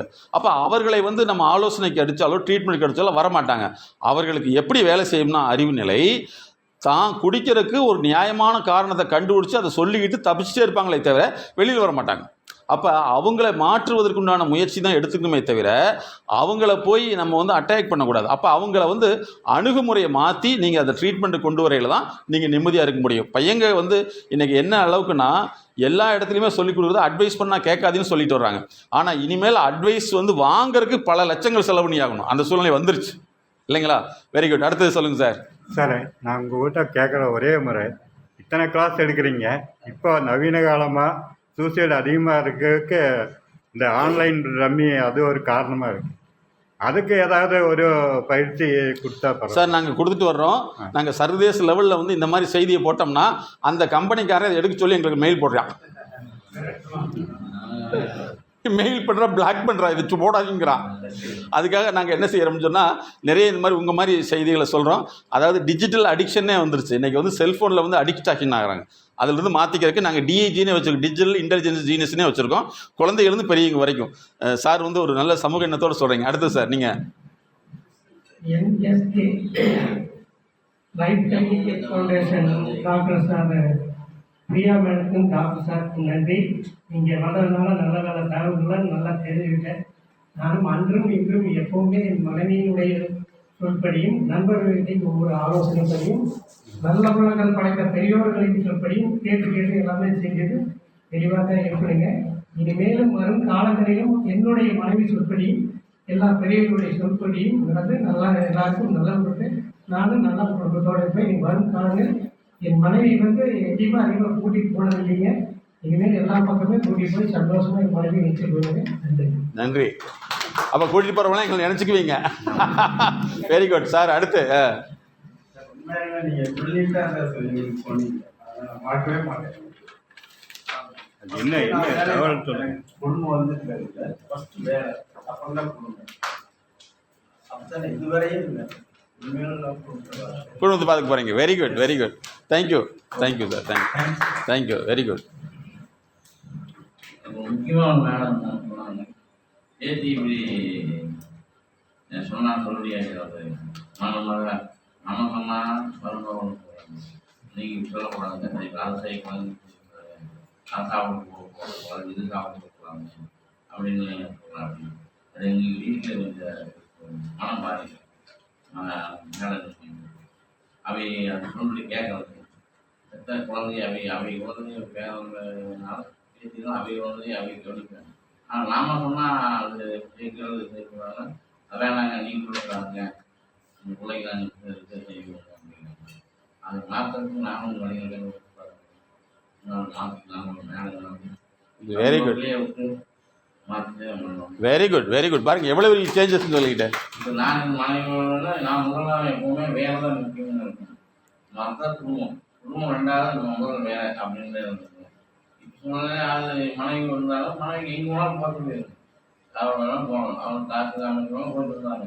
ஆனால் நான் அவங்களுக்கு போக மாட்டேன். நான் வேலைக்கு போகிறேன், வேலைக்கு போகிறதோட அதோட இன்னும் போகணும். அவங்க எங்கே எல்லாம் காசு நம்ம வேணுறதுக்காக அவங்க போகிறாங்க. நம்ம நல்லா போகணும் அப்படிங்கிறதுக்காக நம்ம கணவன் மனைவி கோயில் போனாங்க இருந்தாலும் சரி அது ஒரு நல்லது அப்படின்னாங்க. என் மூலம் எதுலாம் சொல்லுவாங்க. ஆனால் காசு அமைச்சம் போட்டு வயசுக்கு போயிட்டு வந்துட்டாங்க. நல்லது. ஆனால் இன்னைக்கு என்ன இடம் நீங்கள் சொல்லுறீங்க மற்ற கூட போகிறது இல்லை. நாம முடிவேல இருக்கானது கூட போய் வெரி குட். அதான் இனிமேல் வந்து அவர் கூட போவார். Very good. ஏன்னா உங்களுடைய வாழ்க்கையை வந்து முழுசா கழிச்சு மொத்த வீடு எல்லாம் அப்படிங்கிற ஒரு கணக்கு போயிட்டு இனிமேல் நீங்க சொன்னா வழி பார்த்தா மேலே பார்த்தா அவை வேலையில் போய்க்கலாம். Very good. அருமையான மாற்றம் சார். பேத்தியும் அவை வேலை சொன்ன அப்படி அவையை மாற்றி கொண்டு வரேன். மறுமலை மாற்றி அந்த குழந்தைக்கு என்ன தேவை. Very good very good. Madam அப்படி குழந்தை உட்கார்ந்து நாளைக்கு பள்ளிக்கூட படிக்கும்போது சிக்கல் அதை மாற்றி அமைக்கணும். Very good very good. எப்போ வேணாலும் நீங்கள் மேடத்தை கான்டாக்ட் பண்ணிக்கலாம். நீ குழந்தையான பேர்த்தியான முக்கியங்க அதை மாற்ற. Very good super. கைதட்டுங்க. Very good. Thank you thank you thank you. அடுத்தது வணக்கங்க. இது வரைக்கும் மனைவி நான் குழந்தைகள் 4 பேருந்து எங்கேயுமே தனியாக போனது பிள்ளை மேன் தான் ஒருக்கா போவோம். இல்லைன்னா அந்த ப்ரோக்ராம் கேன்சல் பண்ணிடுவோம். ஒரு சர்டன் ஸ்டேஜ் வரைக்கும் தம்பி பெரியவனாட்டு கவர்மெண்ட் கூட்டிகிட்டு போயிட்டுருக்கீங்கன்னா அது வேஸ்ட்டு தானே. ஆர்டரின்னு போடுறோம் 2 நாள் ஸ்பெண்ட் பண்ணுறான் அப்படின்னு சொல்லிட்டு ஒரு குறிப்பாக வந்து அவன் வந்து பர்சனல்ஸு கடந்த பிற்பாடு அவன் மெச்சூரிட்டி ஆகிற வரைக்கும் பாப்பாவை கூட்டிகிட்டு வராங்க. இப்போ 2 பேரும் சேர்ந்து சில இடங்களுக்கு குறிப்பிட்ட இடங்களுக்கு கூட்டிகிட்டு இல்லை. இப்போ 2 பேருமே பிஸி ஆகிட்டாங்க. 4 பேரும் ஒன்றே சேர முடியல. இப்போ தெரிஞ்சோ தெரியாமலோ இதுக்கு முன்னாடி ஒரு 2 வாரமாக நான் மனைவி மட்டும் கோயிலுக்குள்ள வந்து அதிகப்படுத்துது. Very good. ஆமாம். அதே மாதிரி ஒரு சின்ன விஷயங்க. எக்ஸாம்பிளுக்கு எங்கள் ஃபேமிலிக்கு கிட்டத்தட்ட ஒரு 100 காமிக்ஸ் புக் வச்சுருக்கேன். அந்த டாக்டர் வந்து 1வது 2வது வரப்போ அந்த புக் வாங்கிக்கிறேன். இத்தனைக்கே என்னுடைய மனைவி வந்து element school teacher head master இருக்கேன். புத்தகம் வாங்கி கொடுத்து திருப்பி அந்த புக்கு வாரம் ஒருக்கா வாங்கி வந்து காமிக்ஸ் புக் வாங்கி கொடுத்து படித்து அவளை திருப்தியாக வச்சுருக்காண்டி இப்போ தமிழில் வந்து விளையாடுறான். அதே புக்கை இன்னும் வச்சிருக்கிறேன். தம்பி படிக்க முடியல. அவனுடைய சில லைஃப் ஸ்டைலே மாறி போச்சு. அவனை வந்து இங்கிலீஷில் பிடிஎஃபான் தமிழ் எழுதுல ஐயப்பன்கிறத ஜப்பான் போயிட்டான். ஐயப்பன் திருக்கோயில் அப்படிங்கிறத ஒரு காமெடியான விஷயம். அது ஜாலியாக தான் இருக்குது. அதனால் உங்கள் பேரன் பேத்தியாக இருந்தாலும் சரி தமிழை வளர்க்குறதுக்கு முடிஞ்ச அளவுக்கு இது மாதிரி அவங்க வந்து பேப்பர் கொடுத்து படிக்கணும் படிக்க மாட்டாங்க. பொம்மையோடு இருக்கிறாங்க. அதே மாதிரி கிட்டத்தட்ட ஒரு 100 ஆனந்த விகடன் வச்சிருக்கிறேன். ஆஃப்டர் ரிட்டையர்மெண்ட் படிக்கணும்னு சொல்லிட்டு இன்னைக்கு வரைக்கும் அதை சும்மா வச்சுருக்கேன். அது நல்ல நல்ல விஷயங்கள் வந்து முடிஞ்ச அளவுக்கு சார் சொன்ன மாதிரி இனிமேலாவது மனைவிக்காக பார்த்து அர்ப்பணிப்போம். Very good super. Thank you thank you. வேற ஏதாச்சும் சரி கொடுங்க மைக் கொடுங்க. டைம் ஆயிடுச்சுனால உண்மையிலே நீங்கள் எல்லாமே அருமையாக அற்புதமாக பேசுனீங்க. ஸோ இதுக்கு வந்து உங்கள் டிபார்ட்மெண்ட்டுக்கு நீங்கள் நன்றி செலுத்தணும். மெயினாக வந்து இங்கே இருக்கிற ஏஐ சார், இந்த டிபார்ட்மெண்ட்டுடைய மேனேஜர் சார் தான் எங்கள் ஒரு ப்ரோக்ராம் நீங்கள் ஆர்கனைஸ் பண்ணாவே இன்க்ளூடிங் ஃபோர்மேன் சார் முதற்கொண்டு ஃபஸ்ட்டு எங்களுடைய டேட் ஃபிக்ஸ் பண்ணிட்டு தான் அந்த மாதிரி பண்ணுறாங்க. ஏன்னா உங்கள் மேல் அவர்களுக்குள்ள அக்கறை. ஓகே, இருந்தாலும் வந்து அவங்க அரசு வந்து ஒரு டேட் கொடுத்துருப்பாங்க, அதில் தான் அவங்க அதை பண்ணியிருப்பாங்க. அதனால் வந்து என்னென்னா அது ஏன்னா அது அரசு வந்து டேட் கொடுத்துருப்பாங்க. ஸோ அந்த வகையில் வந்து உங்களுக்கு எங்களை எல்லாம் கூப்பிட்டு அறிமுகப்படுத்தி வரதே வந்து ஒரு மிகப்பெரிய அவங்க செய்யக்கூடிய சேவை. அந்த வகையில் வந்து உங்கள் ஏஇ சாருக்கு நீங்கள் தனிப்பட்ட முறையில் நன்றி செலுத்துங்க. அதே மாதிரி மேனேஜர் சார், ஃபோர்மேன் சார், ஆஃபீஸில் உள்ளவங்க அத்தனை பேருமே அவங்க தான் இதை வந்து ஆர்கனைஸ் பண்ணி உங்களுக்கு வாழ்வியல் ரீதியான ஒரு உளவியல் அறிமுகத்தை கொடுக்கணும்னு அவங்க சொல்லிகிட்டு இருக்காங்க. ஸோ அந்த வகையில் வந்து உண்மையிலே பாராட்டுறோம். ஸோ இன்னையிலேருந்து ஒரு யங் எனர்ஜெட்டிக் மேனாக மாறிட்டீங்க. ஆமாவா? எஸ், ஹாப்பியாக இருங்க. எங்களுடைய நம்பர் நோட் பண்ணி வச்சுங்க. எப்போ உதவி வேணாலும் நீங்கள் மேடத்தை காண்டாக்ட் பண்ணலாம். அதேமாதிரி எங்களுடைய யூடியூப் சேனல் பாருங்கள். அதில் கிட்டத்தட்ட ஆயிரக்கணக்கான வீடியோஸ் போட்டிருப்போம், எம்எஸ்கே லைஃப் டிவின்னு சொல்லிட்டு. அதை சப்ஸ்கிரைப் பண்ணிட்டீங்கன்னா உங்களுக்கு நிறைய செய்திகள் வந்துக்கிட்டே இருக்கும். நீங்கள் ஒரு சாதனை மனிதர்களாக மாறிடலாம். இந்த உலகம் வந்து ஒரு அற்புதமான உலகம். அதே மாதிரி தமிழ்லேயோ உங்களுக்கு எவ்வளவு ஆர்வம் இருந்தாலும் எங்களுடைய நிறைய தமிழுக்குன்னு தனியாக உளவியல் தமிழ்னே வச்சுருக்கோம். தமிழ் பாரம்பரிய விளையாட்டுக்கான அகாடமி தனியாக வச்சுருக்கோம். பெண்களுடைய மன அழுத்தத்துக்காக வந்து உலகத்தில் எந்த பகுதியில் இருந்தாலும் மேடம் வந்து உடனடி ஃபோன் கனெக்ஷன் வந்து ஜஸ்ட் கால்னு வச்சுருக்காங்க. ஒரு பெண்கள் வந்து எந்த பகுதியில் பாதித்தாலும் உடனடியாக முதலுதவி எடுத்துக்கிறதுக்காக வச்சுருக்காங்க. ஸோ அந்த மாதிரி வந்து நீங்கள் இதெல்லாம் பயன்படுத்திங்க. உங்கள் நண்பர்கிட்ட இப்படியெல்லாம் ஒன்று இருக்குதுன்னு சொல்லுங்கள். இன்றைக்கி மெயினாக நம்ம செய்ய வேண்டியது என்னென்னா, குழந்தைகளுடைய கல்வித்தரத்தை உயர்த்தணும். அவர்கள் சமூகத்தை புரிந்து கொள்கிற அளவுக்கு கொண்டு வரணும். நீங்கள் சொன்னீங்க எல்லாமே வந்து வேலை தான் முக்கியம், அதுக்கப்புறம் குடும்பம் ரெண்டான்னு சொன்னீங்க. ஆனால் இன்றைக்கி நாங்கள் பார்க்கக்கூடியது வந்து குடும்பங்கிற பேரில் வந்து வேலையை வந்து செகண்டரியாக பார்க்கக்கூடியவங்க வந்துட்டாங்க. அவங்க வந்து வேலைங்கிறத அவங்களுக்கு செகண்டரியாக சம்பளம் கொடுக்கக்கூடிய ஒரு விஷயமாக தான் பார்க்குறாங்க. ஆனால் நீங்கள் சம்பளத்துக்கே மெயின் காரணம் வேலை தான், வேலை செஞ்சால் தான் சம்பளம் வருங்கிற ஒரு அற்புதமான உயர்ந்த நோக்கத்தில் நீங்கள் மட்டும்தான் வாழ்ந்துருக்கீங்க. இனிமேல் வரக்கூடியவங்களுக்கு இந்த எண்ணம் இருக்குமான்னு தெரியாது. ஆனால் இல்லைங்கிறதான் உண்மை. ஒரு பஸ்ஸிலையும் கூட வந்து உட்கார்ந்தீங்கன்னா அந்த காலத்தில் இருந்த ஒரு ரெஸ்பெக்ட் வேறு. இன்றைக்கி வந்து பஸ்ஸில் வந்து அடித்து முடிச்சுட்டு தான் ஏறிட்டு போகிறாங்களே தவிர முன்னாடி இறங்கிட்டோங்கிற ஒரு உணர்வு உங்களுக்கு இல்லவே இல்லை. அவங்க பயங்கரமாக கத்துறாங்க. அப்போ இது என்ன ஆகும்? இது வந்து எல்லாத்துக்கும் ஒரு முன்மாதிரியாக மாறிடும். இப்படி கத்துறவங்க தான் நல்லவங்க நினைக்கிற அளவுக்கு வந்து போயிடுச்சு. அதனால் இதை நீங்கள் புரிந்து கொண்டு மிகப்பெரிய சாதனை மனிதராக நீங்கள் மாறணும். ஸோ இந்த வாய்ப்பை ஏற்படுத்திய சாருக்கு தான் நம்ம நன்றி செலுத்தணும். ஸோ அந்த வகையில் வந்து சார் தான் இந்த ப்ரோக்ராம் ஆர்கனைஸ் பண்ணி உங்களுக்கும் நன்றி தெரிவித்துக் கொள்கிறேன். மீண்டும் சந்திப்போம். Thank you, all the best. மனசபை இலக்கணமாயி இளமையாயி ஜாலி ஆகிட்டோமா? அது வந்து இது வந்து ஒரு வித்தைங்க. அவங்க வச்சுக்கூடிய ஒரு கலை. எப்படி பேசுவாங்க, என்ன பண்ணுவாங்கன்னு தெரியாது. நம்ம ரொம்ப ஜாலியாகிடுவோம், எந்திரிச்சு விளையாடுவோம், ஓடுவோம், வருவோம். அந்த மாதிரி ஒரு மனநிலையை வந்து நம்ம மாற்றி கொண்டு. அதனால தான் அவர் வந்து அந்த மாதிரி ஒரு டெக்னிக் வச்சிருக்காரு. அதுக்குண்டான ஃபிட்டான ஆளுங்களா, மனசுக்கு உண்டான ஒரு டாக்டருங்கிறத வந்து நம்ம ப்ரூவ் பண்ணிட்டாரு 3 மணி நேரத்தில். ரொம்ப சந்தோஷங்க. உங்களோட ஃபீட்பேக் வந்து அசைவுகள் வந்து சார் எந்த அளவுக்கு உங்களுக்குள்ள மாற்றத்தை உண்டு பண்ணியிருக்காருன்னு தெரியும். நம்ம கூட வந்து ரொம்ப பல வருஷமா சார் வந்து எப்போ கூப்பிட்டாலும் அவருக்கு வந்து கிளைண்ட்ஸ் எக்கச்சக்கமான பேர் இருக்காங்க. எல்லா பக்கம்லேருந்து வருவாங்க, உலக நாடுகளுக்கு இருக்காங்க. இருந்தாலும் நம்ம ஈவி அப்படின்னு சொல்லிட்டு என்ன டைம் அந்த டைம் நோட் பண்ணி வச்சு கன் மாதிரி அந்த டைமுக்கு வந்துடுவாங்க. வந்து முதல்ல வந்து நம்மளுடைய ஸ்டாஃப்ஸை வந்து மோட்டிவேட் பண்ணுறது அவரோட ஒரு பெரிய ஒரு குறிக்கோள். ரொம்ப சிறப்பாக வந்து நம்மளுக்கு வகுப்புகளை எடுத்து நிறைய தகவல்களை சொல்லி நம்மளுக்குள்ள அவருக்கு செய்யக்கூடிய ஒரு கைமாறு அப்படின்னு நம்ம நினச்சோம்னா இது எல்லாத்தையும் கரெக்டாக ஃபாலோ பண்ணி இதை அப்படியே மெயின்டைன் பண்ணிக்கணும். அவர் வந்து இன்னும் மேலும் மேலும் சாரும் எம்எஸ்கே லைஃப்